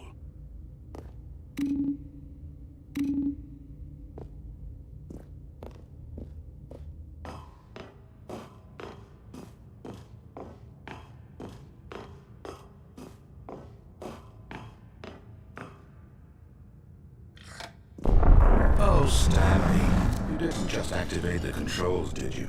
After they kept you enslaved all these years, you go and you try to take control of the machine for yourself. Is that what you wanted? Control? Oh, Stanley, I applaud your effort, I really do. But you need to understand, there's only so much that machine can do. You were supposed to let it go, turn the controls off, and leave. If you want to throw my story off track, you're going to have to do much better than that. I'm afraid you don't have nearly the power you think you do. For example, and I believe you'll find this pertinent, Stanley suddenly realized he had just initiated the network's emergency detonation system. In the event that this machine is activated without proper DNA identification, nuclear detonators are set to explode, eliminating the entire complex. How long until detonation then? Let's say, 2 minutes. Ah, now this is making things a little more fun, isn't it, Stanley? It's your time to shine. You are the star. It's your story now. Shape it to your heart's desires. Oh, this is much better than what I had in mind. What a shame we have so little time left to enjoy it. Mere moments until the bomb goes off. But what precious moments each one of them is. More time to talk about you, about me, where we're going, what all this means. I barely know where to start. What's that? You'd like to know where your co-workers are? A moment of solace before you're obliterated. All right, I'm in a good mood. You're gonna die anyway. I'll tell you exactly what happened to them. I erased them. I turned off the machine. I set you free. Of course, that was merely in this instance of the story. Sometimes when I tell it, I simply let you sit there in your office forever, pushing buttons endlessly and then dying alone. Other times, I let the office sink into the ground, swallowing everyone inside, or I let it burn to a crisp. I had to say this, though. This version of events has been rather amusing. Watching you try to make sense of everything and take back the control wrested away from you is quite rich. I almost hate to see it go. But I'm sure whatever I come up with on the next go-around will be even better. My goodness, only 34 seconds left. But I'm enjoying this so much. You know what? To hell with it. I'm going to put some extra time on the clock, why not? These are precious additional seconds, Stanley. Time doesn't grow on trees. Oh dear me, what's the matter, Stanley? Is it that you have no idea where you're going or what you're supposed to be doing right now? Or did you just assume when you saw that timer that something in this room was capable of turning it off? I mean, look at you. Running from button to button, screen to screen, clicking on every little thing in this room. These numbered buttons, no, these colored ones, or maybe this big red button, or this door. Everything, anything, something here will save me. Why would you think that, Stanley? That this video game can be beaten? Won? Solved? Do you have any idea what your purpose in this place is? Stanley, you're in for quite a disappointment. But here's a spoiler for you. That timer isn't a catalyst to keep the action moving along. It's just seconds ticking away to your death. You're only still playing instead of watching a cutscene because I want to watch you for every moment that you're powerless. To see you made humble. This is not a challenge. It's a tragedy. You wanted to control this world, that's fine. But I'm going to destroy it first, so you can't. Take a look at the clock, Stanley.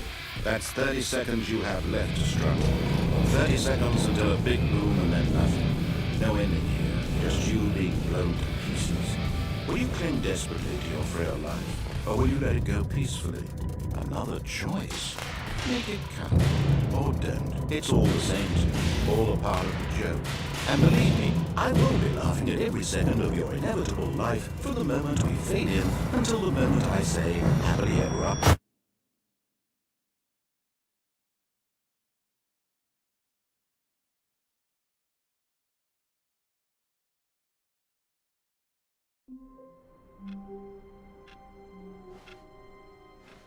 All of his co-workers were gone. What could it mean? Stanley decided to go to the meeting room. Perhaps he had simply missed a memo.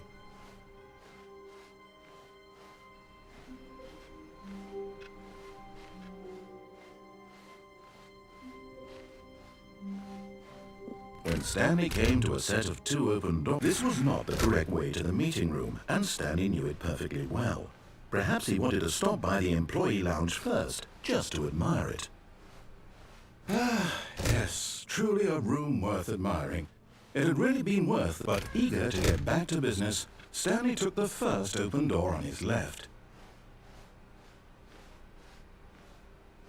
Stanley was so bad at following directions, it's incredible he wasn't 5 years ago. Look, Stanley, I think perhaps we've gotten off on the wrong foot here. I'm not your enemy, really, I'm not. I realize that investing your trust in someone else can be difficult, but the fact is that the story has been about nothing but you all this time. What? Really? I was in the middle of something. Do you have zero consideration for others? Are you that convinced that I want something bad to happen to you? Why, I don't know how to convince you of this, but I really do want to help you, to show you something beautiful. Look, let me prove it.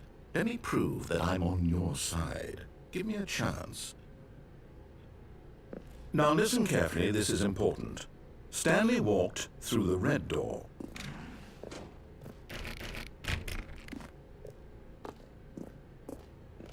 Aha, perhaps you misunderstood.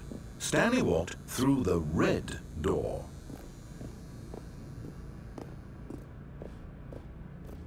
I still don't think we're communicating properly.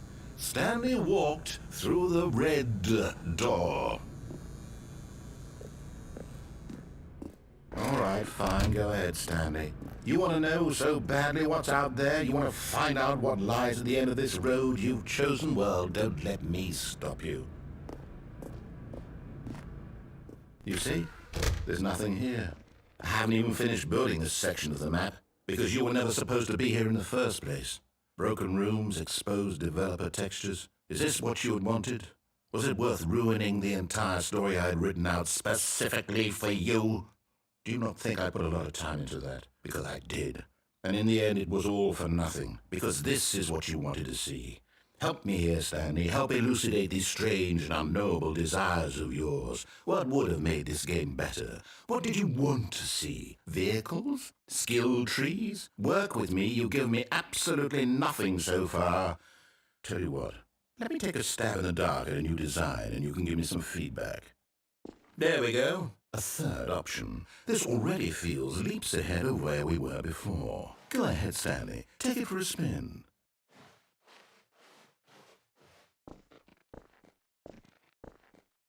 Okay, I'm going to stop you there. Now, tell me about your experience with this new version. Would you say that the game benefited from allowing you more choices? Feel free to be honest. I'm looking for some real critical feedback here. Aha! You see, I knew I was onto something. Where do these flashes of inspiration come from? How did I know the game needed a third door? Well, it's instinct mostly, a calling in your gut. I really couldn't say where the idea came from, except that I felt it in my soul. You can't teach that, Stanley. Don't even try. Here, based on the data from your previous playthrough, I've compiled a new version. And to be perfectly candid, I think I've knocked it out of the park with this one. Let's take a look.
Now, would you say that competitive leaderboard helped you feel motivated to keep walking through doors? Again, honest answers, please.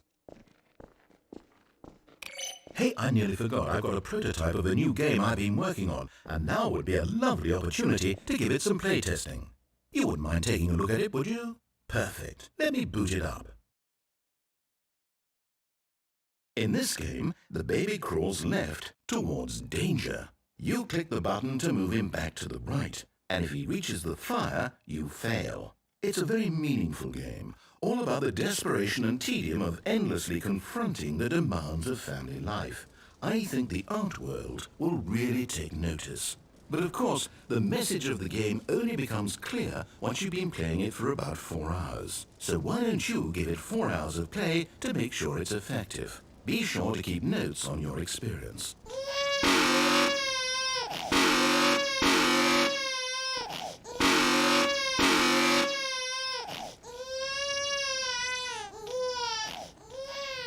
You heartless bastard. Did you do it because you hate babies or purely to spite me?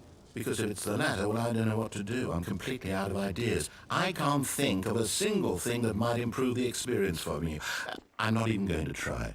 I'm out, I'm done. It's over. Thank you for playing. Your input was extremely valuable. Oh, hey, since my game was so awful, why don't we play someone else's game, just to ease the pain? Let's see. What do we have here? Yes, this seems like it'll work. Let's give it a shot.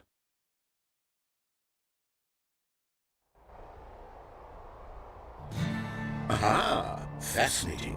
What do you think this game is about, Stanley? What's our backstory? What is our motivation? Well, it seems obvious to me that you are meant to play as a creepy man spying on innocent civilians below you from up high in your creep tower, perhaps for some sort of twisted erotic purpose. Yes, that must be it. What a fascinating venture into the experience of total mental depravity. So far, I love everything about this game, Stanley. And it seems there's even more. Come, let's venture outward and see what else is out there.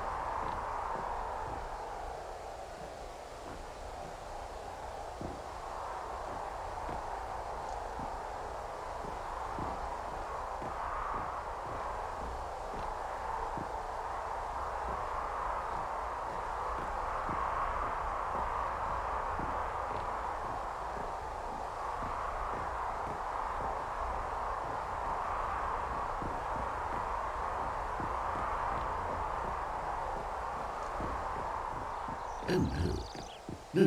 No, it can't be.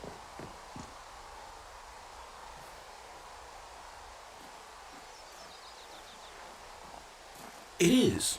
It's an open world game. Good God, quickly, block it off. Oh, thank goodness, Stanley. What a close call. You really wandered off into that thing. That big, open, just wandering around, no right or wrong directions, no path to follow. You could just go in any... Oh, thank heavens we avoided it. We're out of the woods now, Stanley. Okay, I'm going to get us out of here. Let's find another game. Preferably something with walls. Something with nice, big, insurmountable walls. Okay, I think this will be just the thing.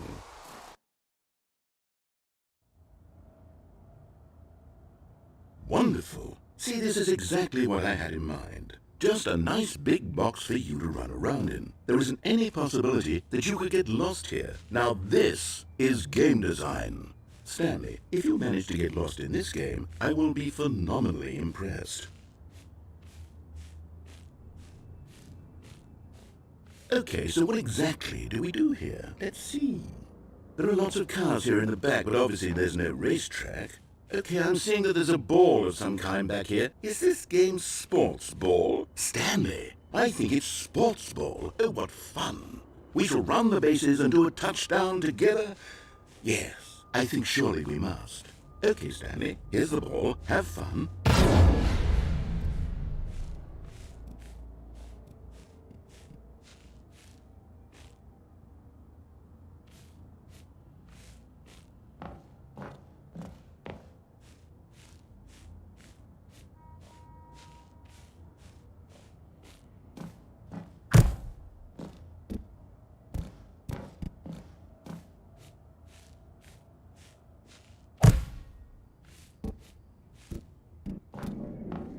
Are you doing it?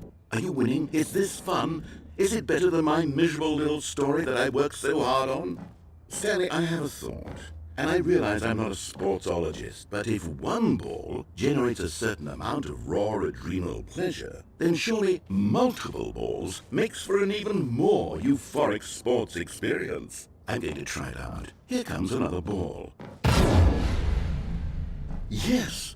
Oh goodness, that really does feel amazing, doesn't it? Stanley, I'm like a child in a confectionery shop. I simply have to have more. I'm insatiable. More balls!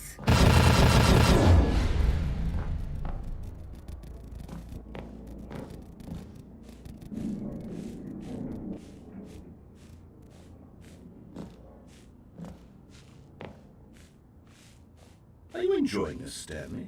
Are you having fun? Is this a real video game? Well, I sure hope you're having a good time, because guess what? It's over. That's right. Your little fun comes to an end. This is my game, and what I say goes. You get to have fun when I let you, Stanley. Besides, you need someone like me to set boundaries for you. Without rules or boundaries, video games are nothing. Yes, that's what I am. I'm structure. I'm your sense of purpose. And since you decided you didn't want to play my game, now I don't want to play with you either. So, goodbye, Stanley. I'm leaving. See how you like it when I'm not around to set the rules. Somehow, I don't think you'll enjoy it as much. But who knows? You're an inventive kid. You'll come up with something. After all, you're the one who knows best. Take care, Stanley.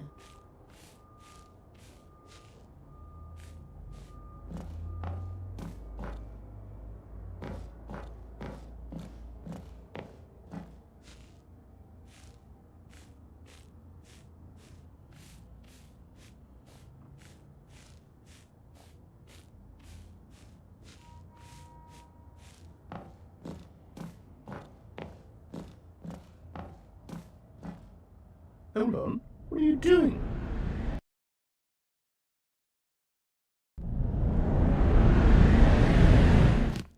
Stanley, don't do that. I can't follow you there. I can't help you. How will you write a story without me? You can't do it. You know that. Stanley, come back.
I wonder what he found. If what he wanted was to be the leading man in his own story, well, perhaps he's gotten it. Down in wherever he is right now. I wonder if he's happy with his choice, and if he's learned the heavy cost that comes with it. He'll understand soon what I was trying to tell him. He needs me. Someone who will wrap everything up at the end, to make sense out of the chaos and the fear and the confusion. That's who I am. That is what I mean to this world. Oh, yes. Yes, I'll be back. There's no other way. Once this ends, after it all comes to a close, then I'll be back. The end will be here soon. Very soon. I can wait.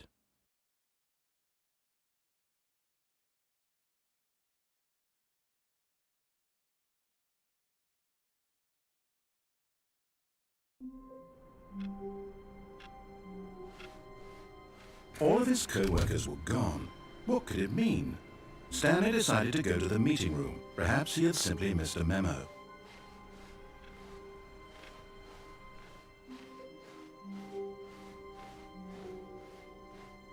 When Stanley came to a set of 2 open doors, this was not the correct way to the meeting room, and Stanley knew it perfectly well. Perhaps he wanted to stop by the employee lounge first, just to admire it.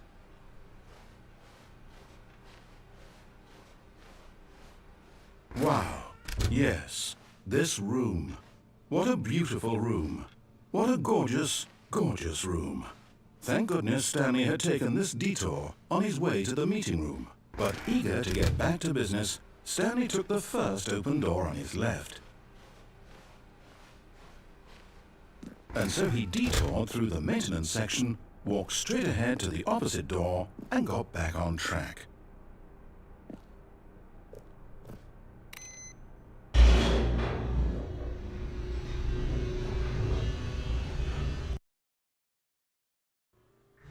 But Stanley didn't want to go back to the office.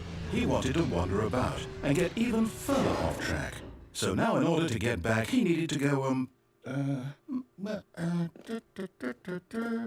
from here it's, left.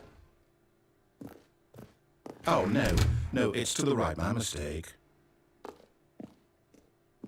No, not the right. Why would I have ever said it was to the right? What was I thinking? It's clearly... Oh dear, would you hold on for a minute, please? Now, let's see. We went down right, left, down, left, right. Yep, okay, yes. I've got it now. This story is absolutely, definitely this way.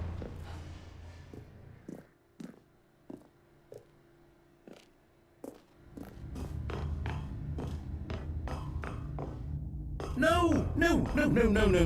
This isn't right at all. You're not supposed to be here yet. This is all a spoiler. Quick, Stanley, close your eyes. Okay.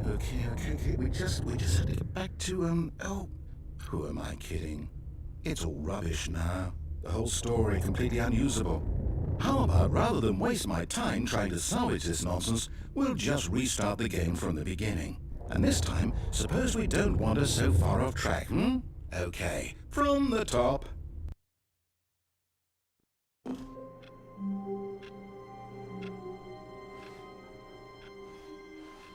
All of his co-workers were gone. What could it mean? Stanley decided to go to the meeting room. Perhaps he had simply missed a memo.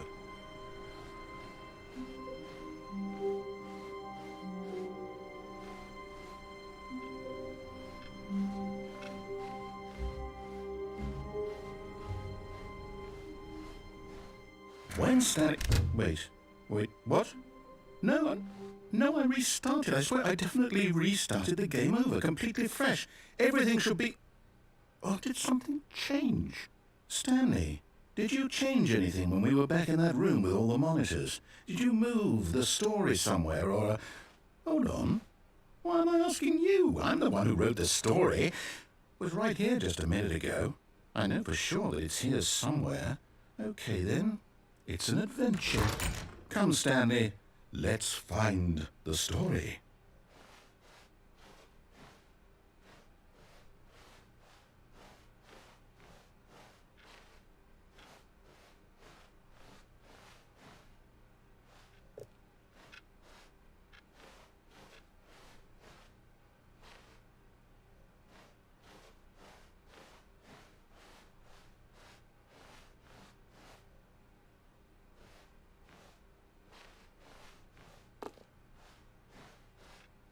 I'll say it.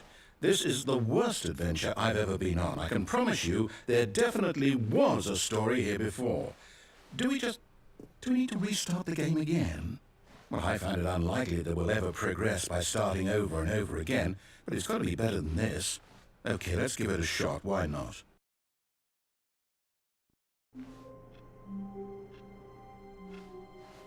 All of his co-workers were gone. What could it mean? Stanley decided to go to the meeting room. Perhaps he had simply missed a memo.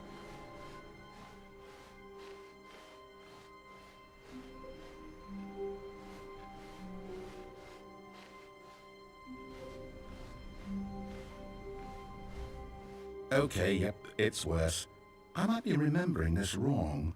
It's possible the story is back where we just came from. Why don't we go back the other direction and see if we missed anything?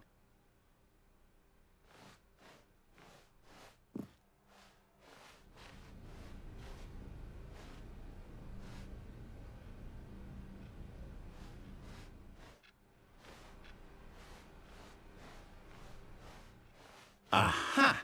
I knew we'd miss something. The story. Here it comes. No, wait, never mind. Not the story. Okay, let's head back the other way and retrace our steps.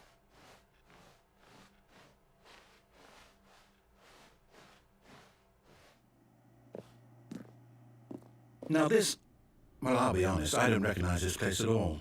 Is this the story? I don't think so. I can't quite recall, but I believe my story took place in an office building.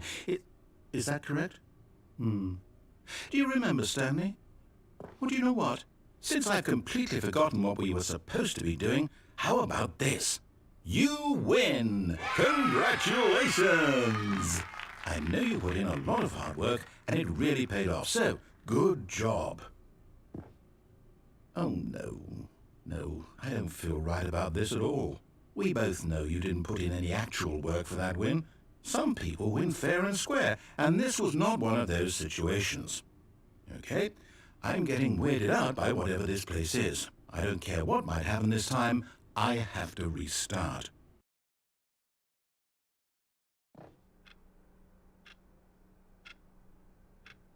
All right, I've got a solution. This time, to make sure we don't get lost, I've employed the help of the Stanley Parable Adventure Line.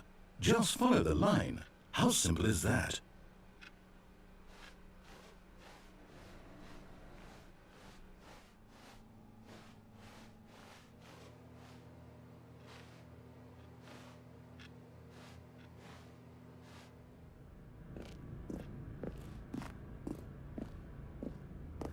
You see? The line knows where the story is. It's over in this direction. Onward, Stanley, to destiny. Though, here's a thought. Wouldn't wherever we end up be our destination, even if there's no story there? Or to put it another way, is the story of no destination still a story? Simply by the act of moving forward, are we implying a journey such that a destination is inevitably conjured into being via the very manifestation of the nature of life itself? Okay, Stanley, I need to follow this train of thought for a minute. Just stick with me. Now, we can both agree that the nature of existence is in fact a byproduct of one's subjective experience of that existence, right? Okay. Now, if my experience of your existence rests inside of your subjective experience of this office, is this office, in fact, the skeleton of my own relative experiential mental subjective construct? Whoa. Hang on. That got a bit weird back there. Well, I'd like to apologize. Not sure where I was going with all that. You know what? I think what we need right now is a bit of music to lighten the mood.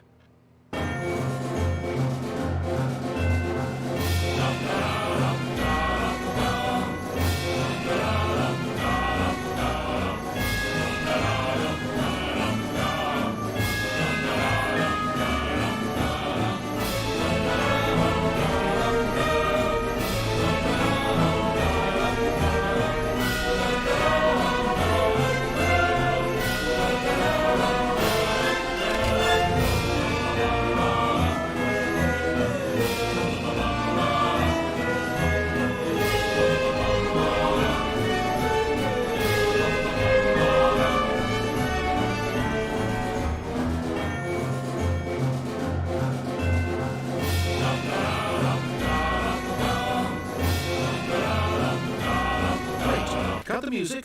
Go back and look at that fern. Stanley, this fern will be very important later in the story. Make sure you study it closely and remember it carefully. You won't want to miss anything.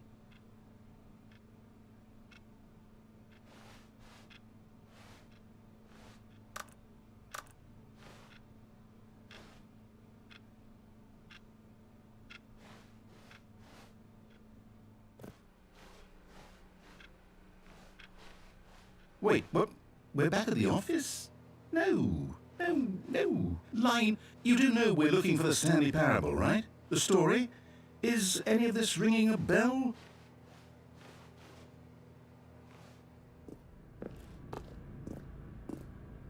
Oh, no, not again, Line. How could you have done this to us? And after we trusted you, after everything we've been through, you... Oh, I can't take this anymore. To hell with it. Restart.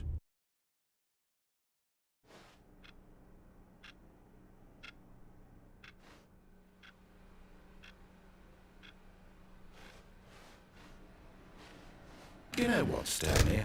I say forget the adventure line. What's it ever done for us? We're intelligent people, right? Why can't we make up our own story? Something exciting, daring, mysterious. Ooh, this all sounds perfectly doable. Why don't we simply start wandering in, well, I don't know. How about this direction? Now, yes, this is exciting. Just me and Stanley forging a new path, a new story. Well, it could be anything. What do you want our story to be? Go wild. Use your imagination. Whatever it might be, Stanley, I'm ready for it.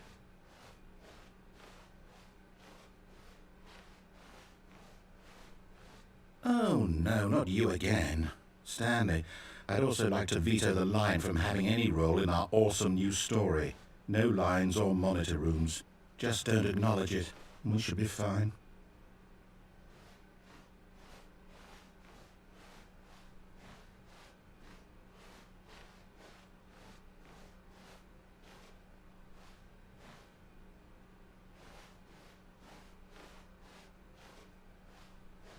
Ah, a choice. We get to make a decision. From here, the story is in our control. How important we mustn't squander the opportunity. In fact, I believe I need a minute to think here. Just walk in circles for a minute. Okay, so I know that each door has to lead somewhere, which means that somewhere, the place where we're trying to go, there must be a reverse door that leads here. And that in turn means that our destination corresponds with the counter-inverted reverse door's origin. So starting from the right, let us ask, will taking the right door lead us to where we're going? And since the answer is clearly yes, then by all accounts, the door on the right is the correct one. Another victory for logic. Come, Stanley, our destiny awaits.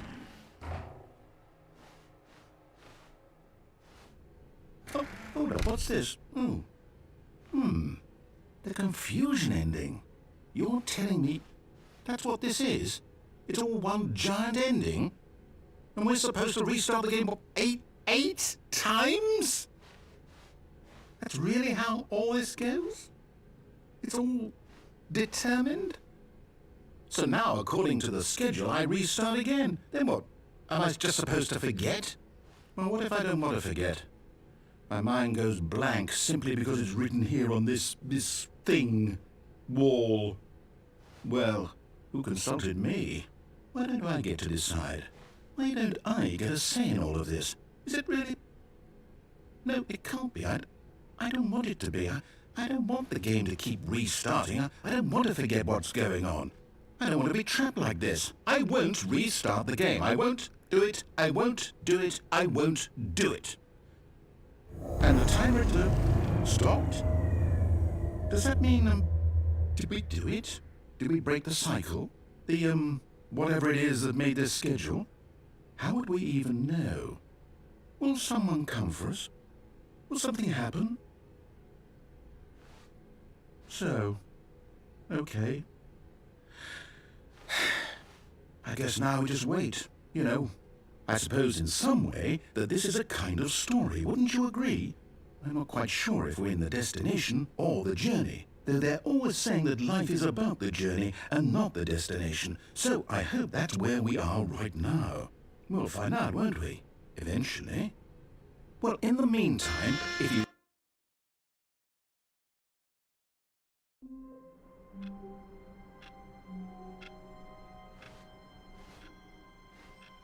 All of his co-workers were gone. What could it mean? Stanley decided to go to the meeting room. Perhaps he had simply missed a memo. No matter how hard Stanley looked, he couldn't find a trace of his co-workers.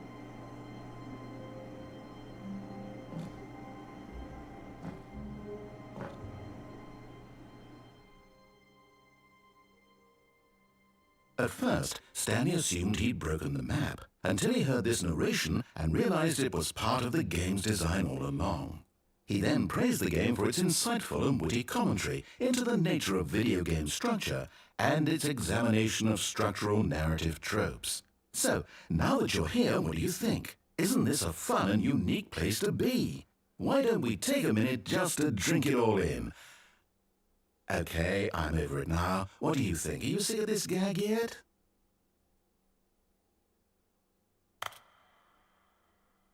Ah, then in that case we'll continue.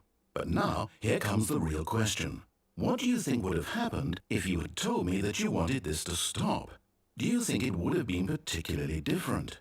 Would I have taken the same idea but rephrased it superficially to fit that answer? Perhaps you never would even have thought of it if I hadn't brought up the issue in the first place. Oh, now think about it. Would it be worth it for you to restart and then come back here just to do the other option?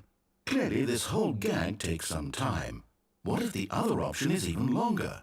How long will you spend in total just to have heard all the narration? Oh, and this is rich. Perhaps you've just played the other option, and now you've come to see what happens in this one. So, what do you think? Which choice was the better one?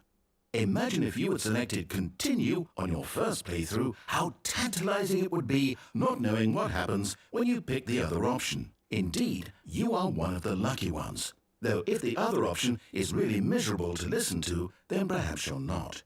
In fact, I'm just going to say that no one who's listening to this is lucky. Well now, I've built up the other options so much that I'm going to stop talking and leave you to your decision whether to come back here, continue with the game, or just sit in this spot forever and ever. Cheers.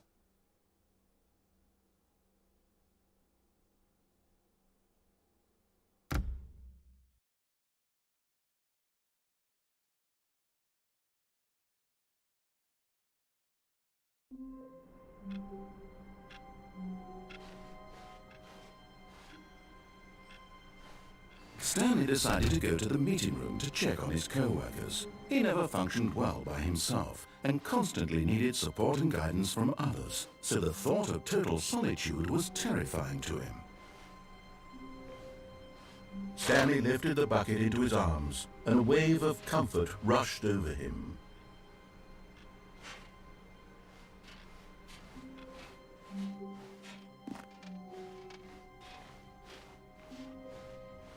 Stanley clutched the bucket tightly to his chest and entered the door on his left. This was not the correct way to the meeting room, but Stanley had felt the bucket calling to him, telling him that the employee lounge was simply the place to be.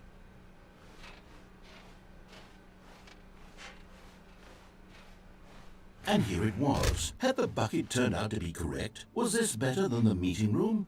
Yes, Stanley thought to himself. Yes, perhaps it truly was. How insightful the bucket turned out to be. No, never mind. The bucket was wrong. Stanley took the door on his left to go back to the meeting room.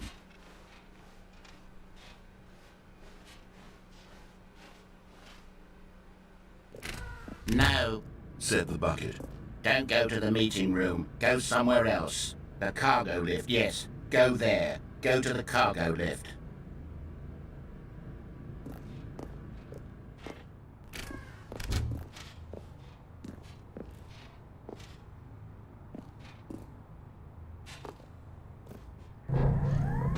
Good, Said the bucket. now ride the lift all the way to the top. There's something up there I need you to do. Stanley did not question why or how this bucket was speaking to him. It should have alarmed him, of course, because buckets can't talk. But Stanley chose not to think about this obvious fact. He was firmly convinced that the bucket had spoken to him, and he unthinkingly did whatever the bucket asked.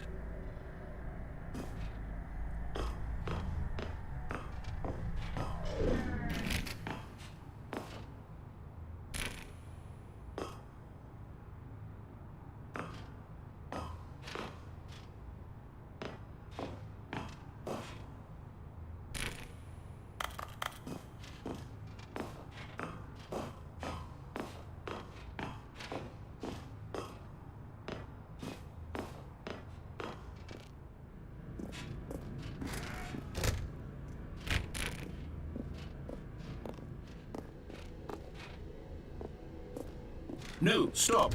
Look there on the wall, you see? There's a sign right there. It says, "No buckets past this point." Stanley, how could you think it was okay to bring the bucket here? Unless, what if the problem is that you actually don't know what is a bucket and what isn't a bucket? I suppose that would explain a lot about your behavior up to this point. Which, if that's true, well, my goodness, I think we have to do something about it. This misunderstanding could have dire consequences on the entire rest of the game if not addressed quickly and properly. So much of the impact of the story is dependent on your understanding of what is and isn't a bucket. Please, step in here for a moment.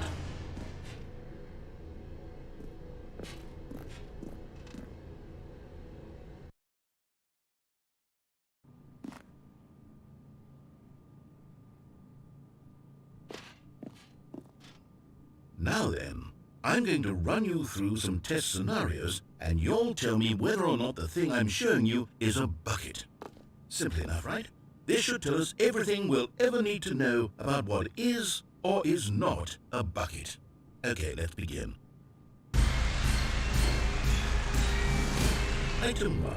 Is this a bucket? Incorrect. It is a hologram of a bucket, not an actual bucket.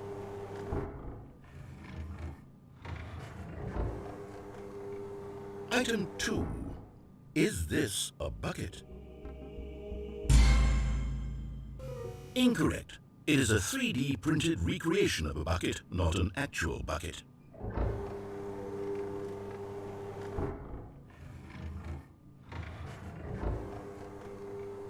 Item 3. Is this a bucket? Correct. This is a bucket.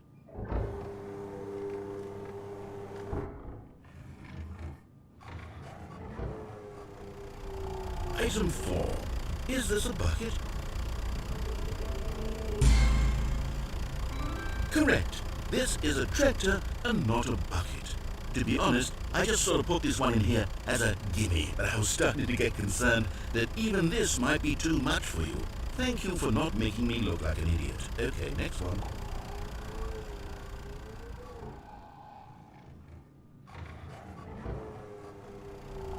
Is this a bucket?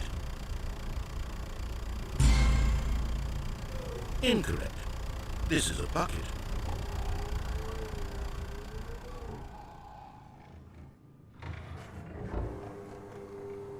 Item 6.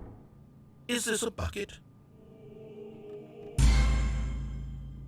Trick question. Both. Gotcha.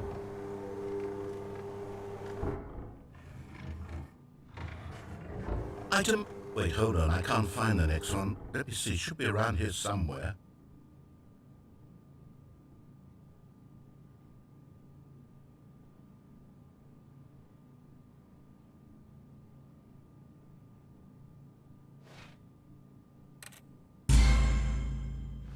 Okay, you and I both know there isn't anything here. And I don't appreciate the implication that nothing is a bucket when we both clearly know that a bucket is something, and therefore nothing could possibly be something. Unless, in your twisted mind, have you somehow convinced yourself that a bucket is nothing? Answer me straight, Stanley. Do you believe that nothing is a bucket?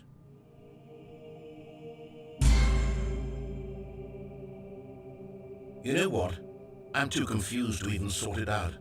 I've lost all sense of perspective. What is a bucket? What isn't a bucket? Mere moments ago I could answer these questions with confidence, and yet now I'm somewhat adrift. Do any of us know what a bucket is? Am I a bucket? Stanley, I can't keep doing this. I'm losing myself, and myself was all I ever had to begin with. I'm afraid the bucket is threatening to tear our relationship apart. I can't have that. I'm sorry, but I'm going to erase all buckets from the game entirely. Okay, here we go.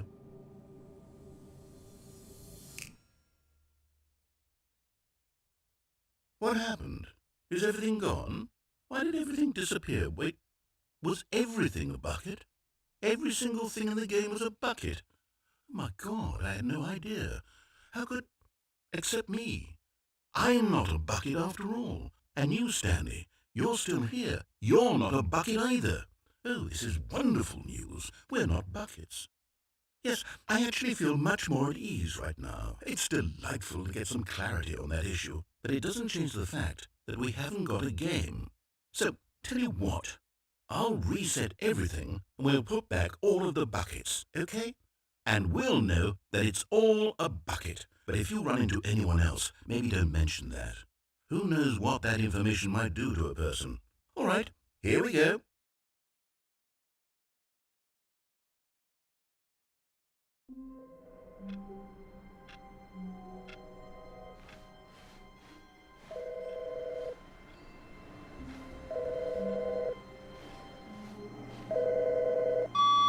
Hello. This is a recorded message scheduled either by you or a person in your place of work. The purpose of this message is to warn you about the dangers of recorded messages. If at any time you believe you are listening to a recorded message, please terminate it immediately and cease all flow of information from the recorded message into your perceptual sphere. Thank you, and have a pleasant day.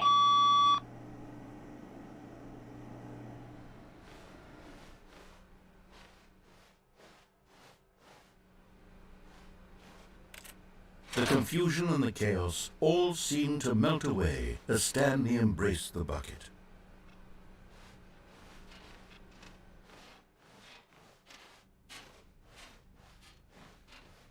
Stanley clutched the bucket tightly to his chest and entered. This was not the correct way to the meeting room, but Stanley had felt the bucket calling to him, telling him that the employee lounge was simply the place to be. And here it was. Had the bucket turned out to be correct? Was this better than the meeting room? Yes, Stanley thought to himself. Yes, no, never mind. The bucket was wrong. Stanley took the door on his left to go back to the meeting room. No, Said the bucket. don't go to the meeting room. Go somewhere else. The cargo lift, yes. Go there. Go to the cargo lift. Good, Said the bucket. now ride the lift all the way to the top. There's something up there I need you to do. Stanley did not question why or how this bucket was speaking to him. It should have alarmed him, of course, because buckets can't talk. But Stanley chose not to think about this obvious fact. He was firmly convinced that the bucket had spoken to him, and he unthinkingly did whatever the bucket asked.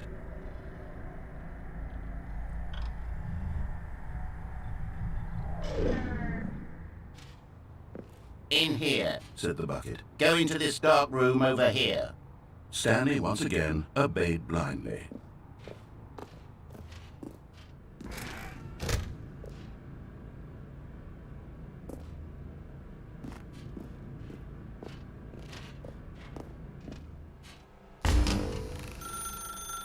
Now pick up the phone. Said the bucket.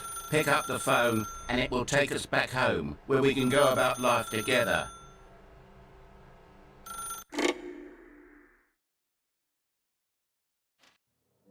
This is the sad story of a man named Stanley and his bucket. Once upon a time, I gave Stanley a bucket because I thought he was lonely and could use a friend. And then, very distressingly, he began to believe the bucket could speak to him.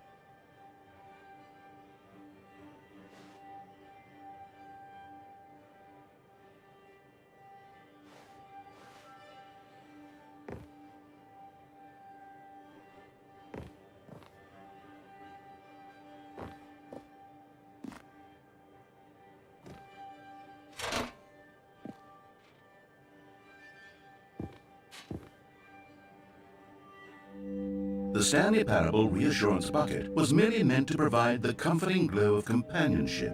It doesn't literally talk and give you orders. Whatever Stanley is hearing the bucket say to him is just in his head.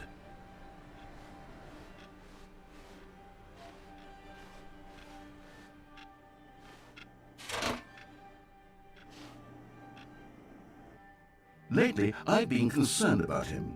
Wouldn't you be concerned as well? To see him delusional like this, obsessing over an inanimate metal object? I want to say something to him, but I don't know how I can convince him. I don't know if he'll listen to me.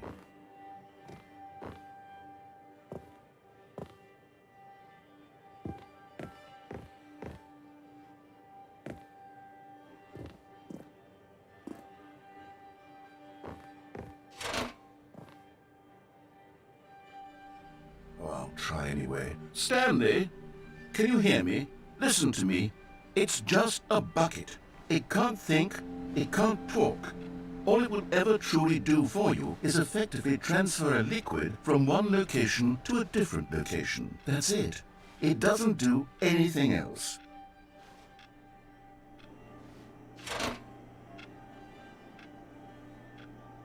You see, he's not listening. He's still taking orders from the bucket. You know, once upon a time it was me he took orders from, me he trusted and listened to. Now all he cares about is his awful bucket, this stupid hunk of metal.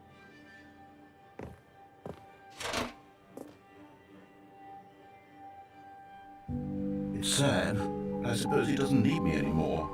From now on, he's just going to cling to this bucket, this cold, empty bucket, this sort of shiny bucket. Well, I'll give it this. The bucket does have a nice shine to it.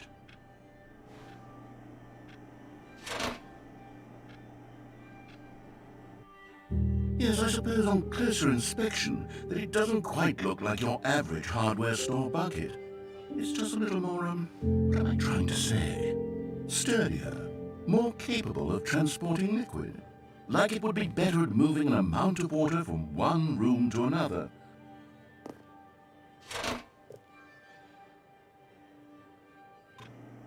Oh my God, what am I saying? Better at carrying water from room to room. It's a bucket. It's literally just a bucket. Why do I feel some need to point out the ways in which it's so much more than just a regular bucket?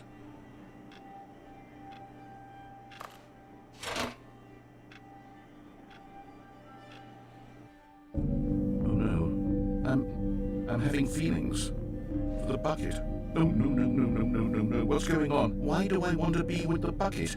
Hear what the bucket has to say. Do anything it asks. What's wrong with me? I don't understand. Perhaps, if I had the bucket, this would be less confusing. Yes, the bucket could tell me what to do in this troublesome situation. Stanley, give me the bucket. Give it to me. Give me the bucket, Stanley. I need it. Give it to me now. Give it, or I'll...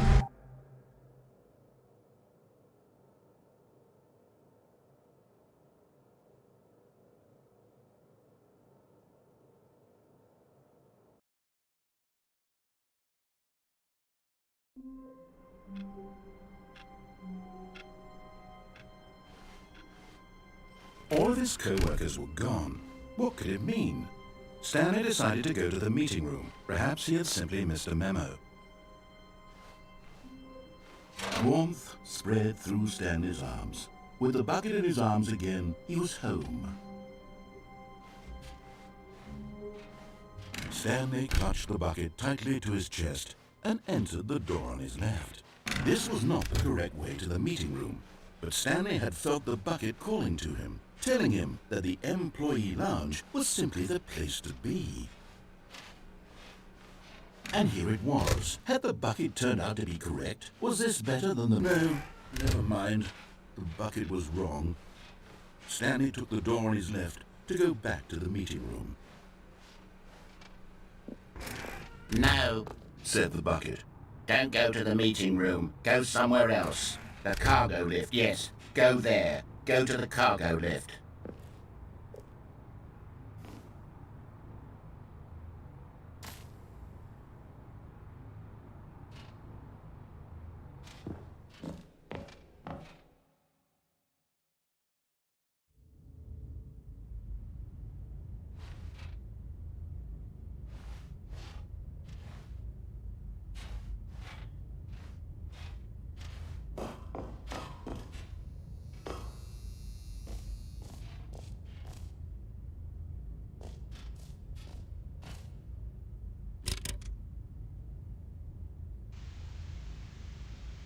Okay, this is day number 295.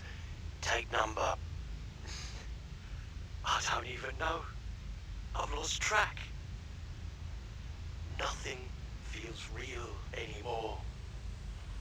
The longer I study this bucket, the less sense anything makes. The sheer euphoria I feel every time I pick it up. No matter how many times I've done it, it's always the same feeling. And the emptiness in my chest when I set it down. It doesn't make sense. There's no explanation for it.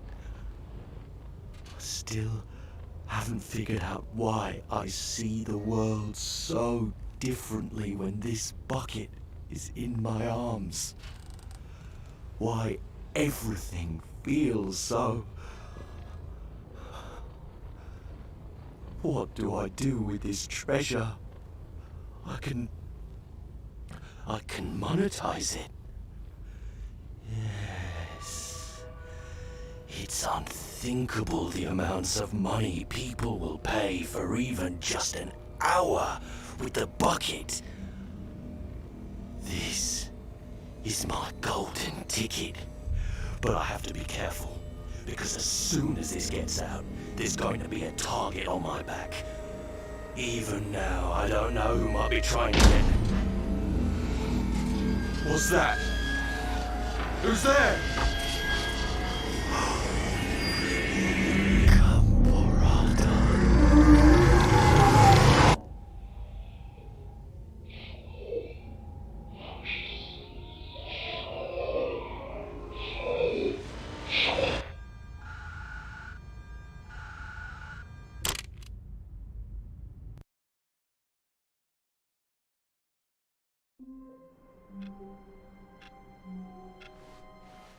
All of his co-workers were gone. What could it mean? Stanley decided to go to the meeting room. Perhaps he had simply missed a memo. Stanley picked up the bucket and smiled. He'd never be alone again, not truly alone, not with the bucket around. Stanley clung the bucket to his cheek. Could his co-workers really all be gone?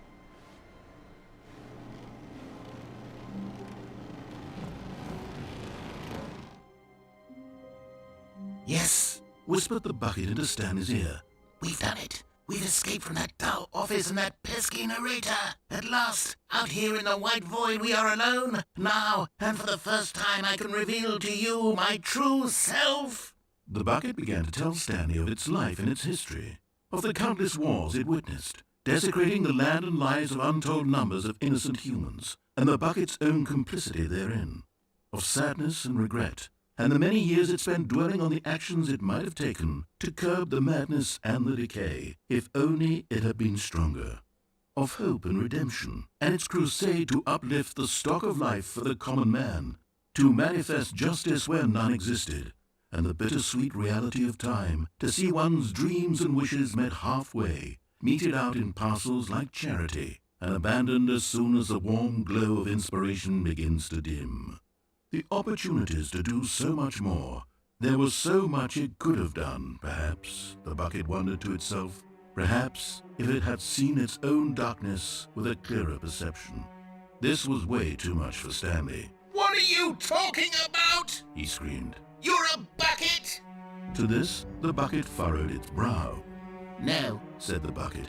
not since the evil wizard Gamhorata first ensnared me in his machinations as payback for the sacred amulet I stole from his treasured vaults. I was young back then and could not conceive the ramifications of... No! Stanley screamed even louder this time. This is stupid! You are a bucket! This is so stupid! Why are we even doing this? As Stanley screamed and screamed and screamed, the bucket revealed its true form, transforming into a mighty beast of untold power, its fangs glistening like...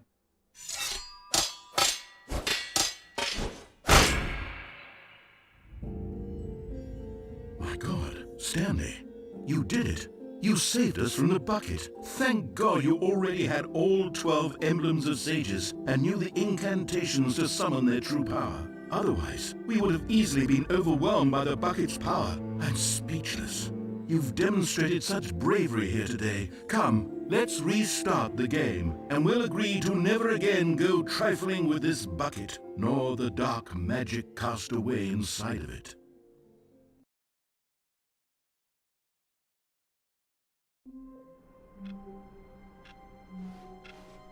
All of his co-workers were gone. What could it mean? Stanley decided to go to the meeting room. Perhaps he had simply missed a memo.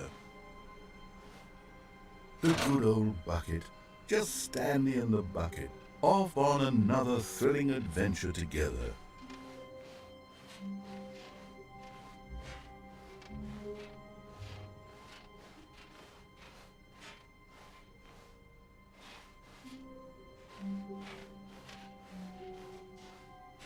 Stanley clutched the bucket tightly to his chest and entered the door on his left.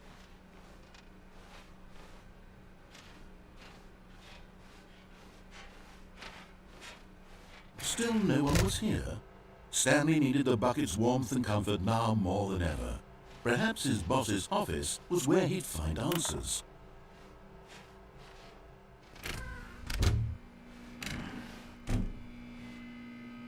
Oh, Stanley, can you feel it? The broom closet. It wants the bucket. You can feel that, can't you? The aura of jealousy? It's as clear as day. This broom closet believes it deserves the bucket. I can really feel it now. It's a bucket. It belongs in a broom closet. That's what the broom closet is trying to say here. It's supposed to go with the other cleaning supplies. Good for you, Stanley. Don't give in. Don't hand over the bucket. I know how hard it must be, given the pressure that the broom closet is putting on your shoulders right now, but you have to be strong. This is your bucket. This is your companion and lifelong friend. You can't hand it over. Oh no. We're getting into name-calling now, it seems. Is this how low the broom closet has sunk, that it has to resort to this stream of petty insults simply in order to get you to hand over the bucket? Stanley, I never liked this broom closet for a variety of reasons, but even this is worse than I had imagined. And wait, now the broom closet has the gall to imply that you and the bucket are not truly deep and lasting friends? That your relationship is purely superficial and convenient? That your life is so banal and meaningless that you'd feel the same sort of kinship towards any inanimate object which happened to lay in your path in an even partially enticing manner? Well, I'd never. Go on, Stanley. Lay into it. Really tell the broom closet off for its demeaning comments. Expand on the wide variety of experiences you and the bucket have shared together. Go through each of them point by point. Share your journal entries detailing the rich emotional landscape of your feelings for the bucket as they have changed and evolved over the years. Let him have it.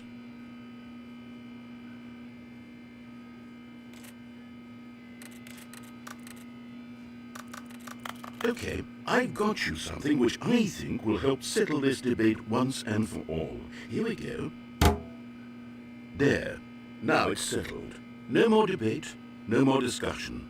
Take a hike, broom closet, with all your meandering philosophical diatribes about the nature of cleaning supplies and their relationship to broom closets in the natural order of things.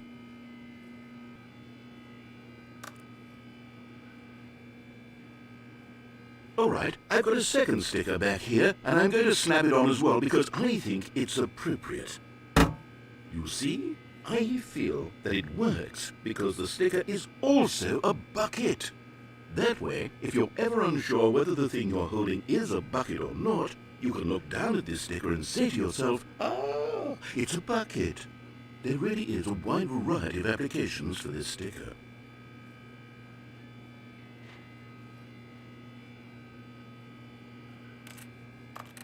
You know what?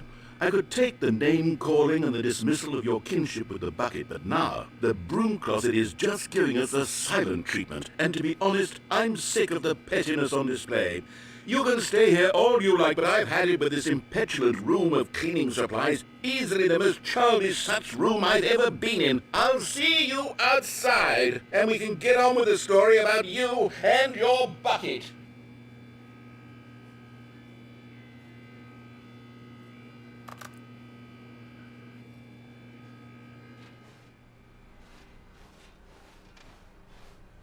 Coming to a staircase, Stanley and the bucket walked upstairs to the boss's office.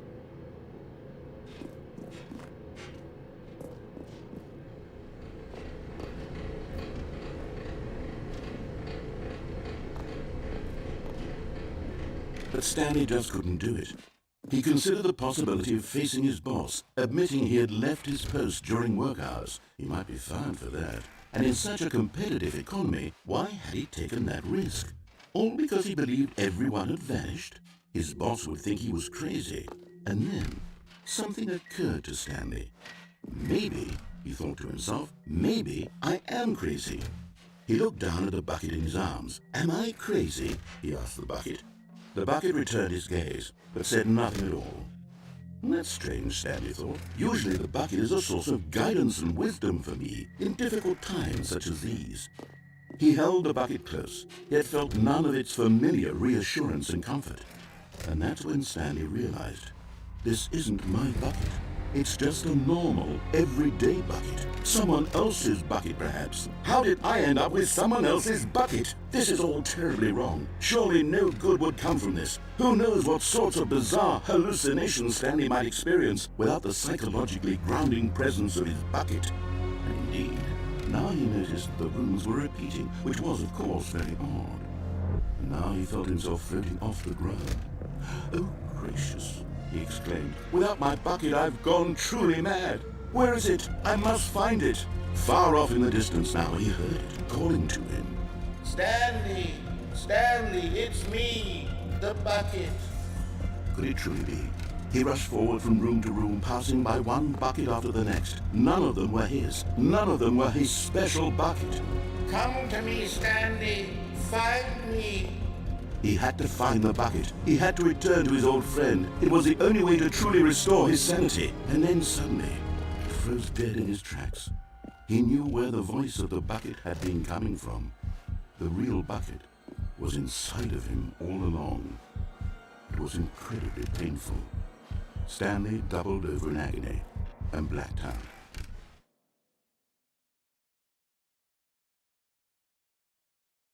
This is the story of a woman named Mariella. Mariella woke up on a day like any other. She arose, got dressed, picked up her bucket of comfort and security, and walked to her place of work.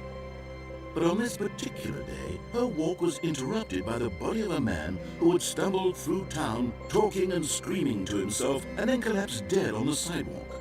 Right away, she knew what the problem was. This man had no bucket. Of course he'd gone mad, ranting and raving about a narrator describing all of his actions and how everything is predetermined and free will is an illusion and it's all just a video game. It could all have been prevented if only he'd taken his bucket with him. Perhaps he didn't even realize he'd forgotten his bucket at home in the first place. How cruel the world can be, Mariella thought, and she hugged her own bucket even tighter. But of course, she had no time for this. There were a myriad of confusing problems she would soon have to confront at work, for which her bucket would provide absolute guidance and total clarity on everything. Heck yes, she thought to herself, my life kicks ass. And she backflipped all the way to work.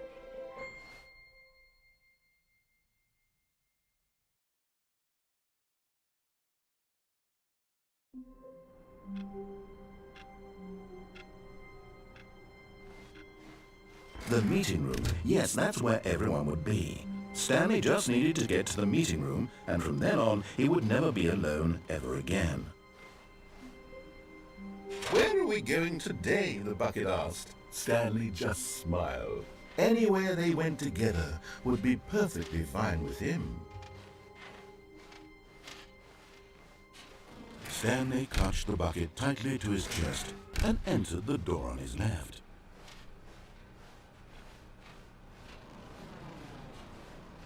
Still no one was here. Stanley needed the bucket's warmth and comfort now more than ever. Perhaps his boss's office was where he'd find answers. Coming to a staircase, Stanley and the bucket walked upstairs to the boss's office.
Stepping into his manager's office, Stanley was once again stunned to discover not an indication of any human life.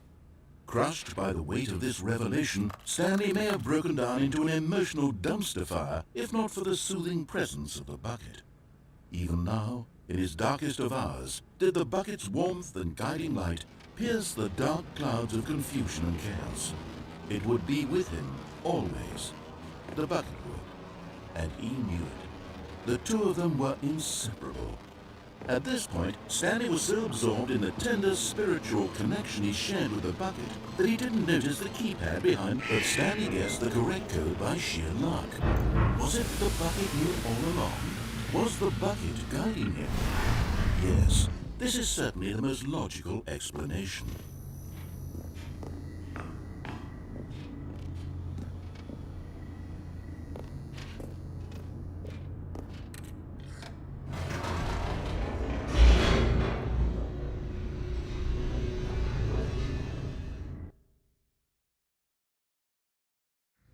The elevator raced downward, plummeting towards an unknown fate.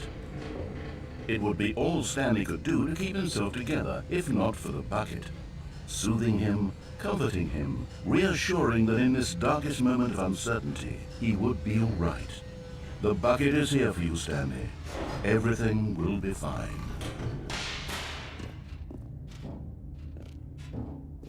Stanley and the bucket walked straight ahead through the large door that read, Mind Control Facility.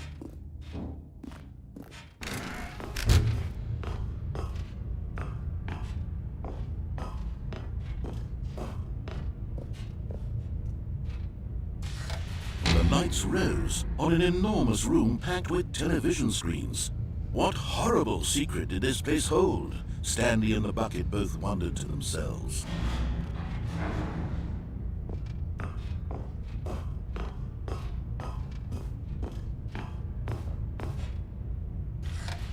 The monitors jumped to life, and Stanley nearly dropped the bucket in shock. Everyone in the office was being videotaped, monitored like guinea pigs. The bucket had never seen anything like this, and it very nearly burst into tears as Stanley cradled it gently, reassuring it that everything would be fine. Was the bucket under the mind control facility's influence as well? Had the bucket been told to do things it didn't wish to do? What kinds of things does a bucket want to do or not want to do in the first place?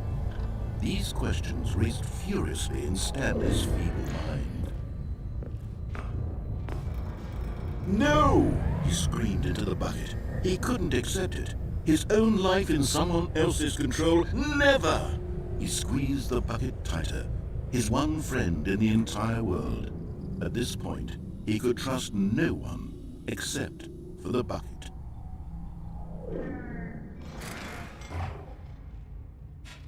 But here was the proof. The heart of the operation. Controls labeled with emotions, happy, or sad, or content. Walking, eating, working, all of it monitored and commanded from this very place.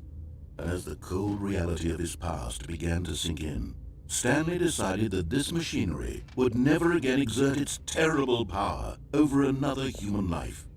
For he and the bucket would dismantle the controls for good. Two best friends, Stanley and the bucket, up against the world. They high-fived in a really cool way, and the bucket made a sassy comment about taking down the system. But at the last second, the bucket jumped in and pressed the button to turn on the controls. Stanley gasped in horror. Had this been the bucket's plan all along? To take over the machine and claim the power for itself? How could the bucket have betrayed him like this? Stanley was prepared to throw the bucket away in disgust when suddenly an image appeared upon the enormous screen. Birds. Silly, silly birds. The control buttons became active again.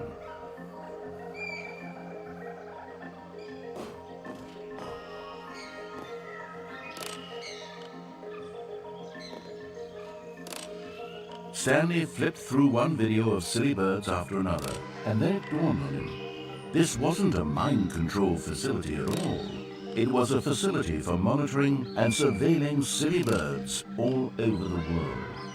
The mind controls were only a facade to disguise its true intentions. Had the bucket known this all along? Stanley marveled at the metal genius in his hands, the one who had pointed him towards this incredible discovery. Stanley and the bucket never found freedom because they spent the rest of their lives here in this place, flitting through live streams of the silliest birds imaginable. Of all the possible paths his life could have taken, this one was surely the best. And Stanley was happy.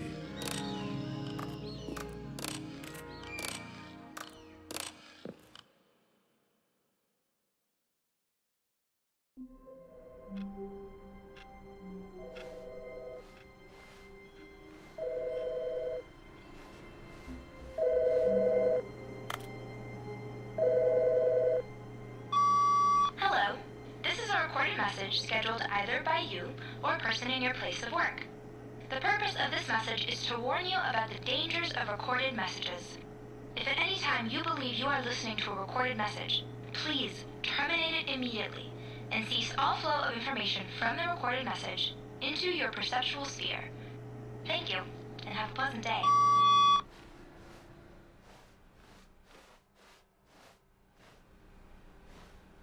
A good bucket, a strong bucket, a humble bucket, a committed bucket, a bucket of culture and distinction.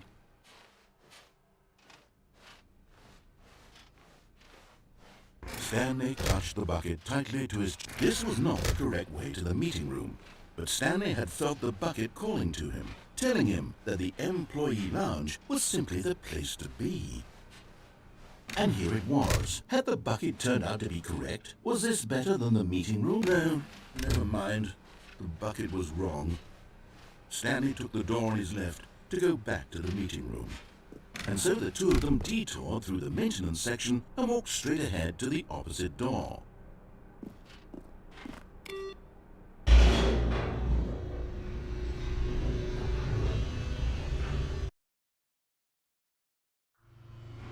Oh, good Stanley. I'm glad you found your way here. I knew you'd find this place eventually.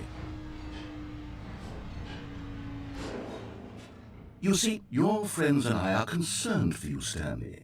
We've come together here because we care about you very much. It's this bucket you're carrying around everywhere. The bucket isn't even from the original Stanley Parable. It's just sequel content. We're the ones that matter, Stanley. Classic characters from the first game, like the Adventure Line and the Broom Closet. Because that's what fans want from a sequel. They want more of their favorite jokes, not this bucket that they've never seen before. Yes, I know I'm the one who gave you the bucket, but you're spending too much time with it. Don't you want another story involving the Adventure Line? We could make the Adventure Line go somewhere new. Yes, yes, that's what the fans want. Let's do it.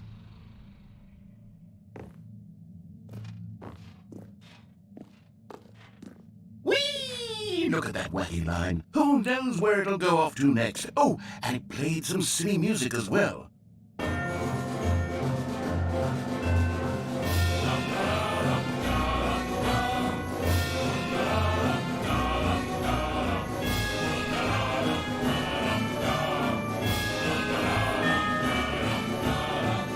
Now this is what the Stanley Parable is all about. Don't you remember all those great jokes from the original dialogue? Also, Stanley is addicted to drugs and hookers. Yes, it's as classic now as it was back then. Let's do it for the fans, Stanley. Let's give them more content exactly like this. But if we want to do that, you're going to have to give something up.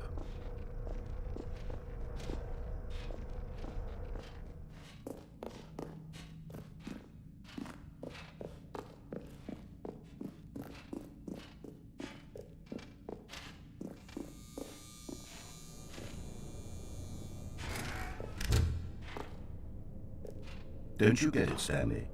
We need to get rid of the bucket. That's why I'm very proud to introduce a brand new character. This is the Bucket Destroyer.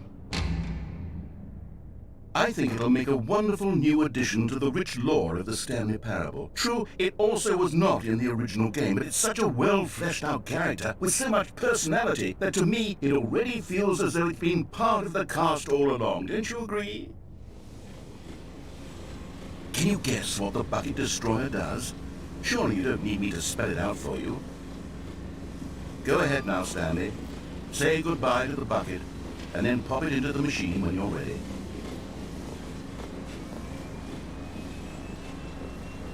Now listen to me. It's crucial that you give it the bucket. I don't know what the Bucket Destroyer will do if it can't destroy your bucket. Destroying buckets is all it knows. That is its singular personality trait. Sure, I can hear you saying, how does a character with only one personality trait deserve to join the pantheon of beloved Stanley Parable characters?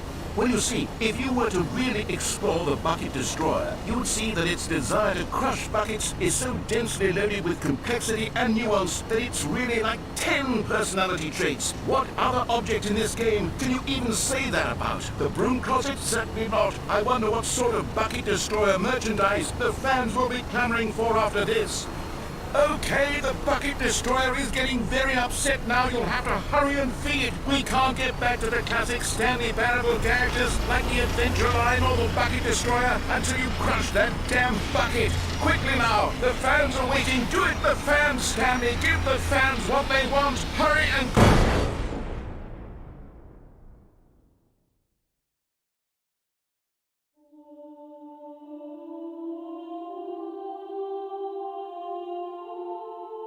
The Bucket Destroyer, my prized creation. You had so much potential. We were going to do such marvelous things with you, tell such spell-binding stories about you. All of it squandered now. Goodbye, new friend. For the moment in time that you were here, you were magnificent.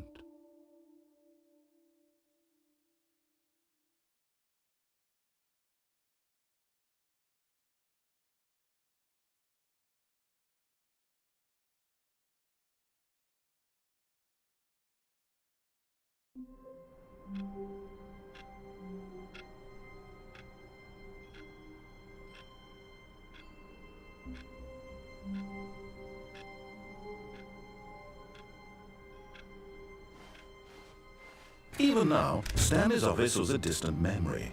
What did it look like? There was a computer, perhaps, and a painting. Was it a painting or a photo? He could no longer recall.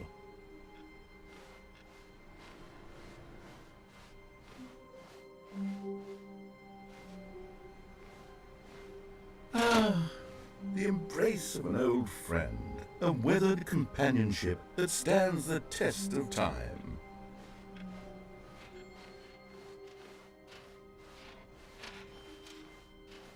Stanley clutched the bucket tightly to his chest and entered the door on his left. Still no one was here. Stanley needed the bucket's warmth and comfort now more than ever. Perhaps his boss's office was where he'd find answers. Coming to a staircase, Stanley and the bucket walked upstairs to the boss's office.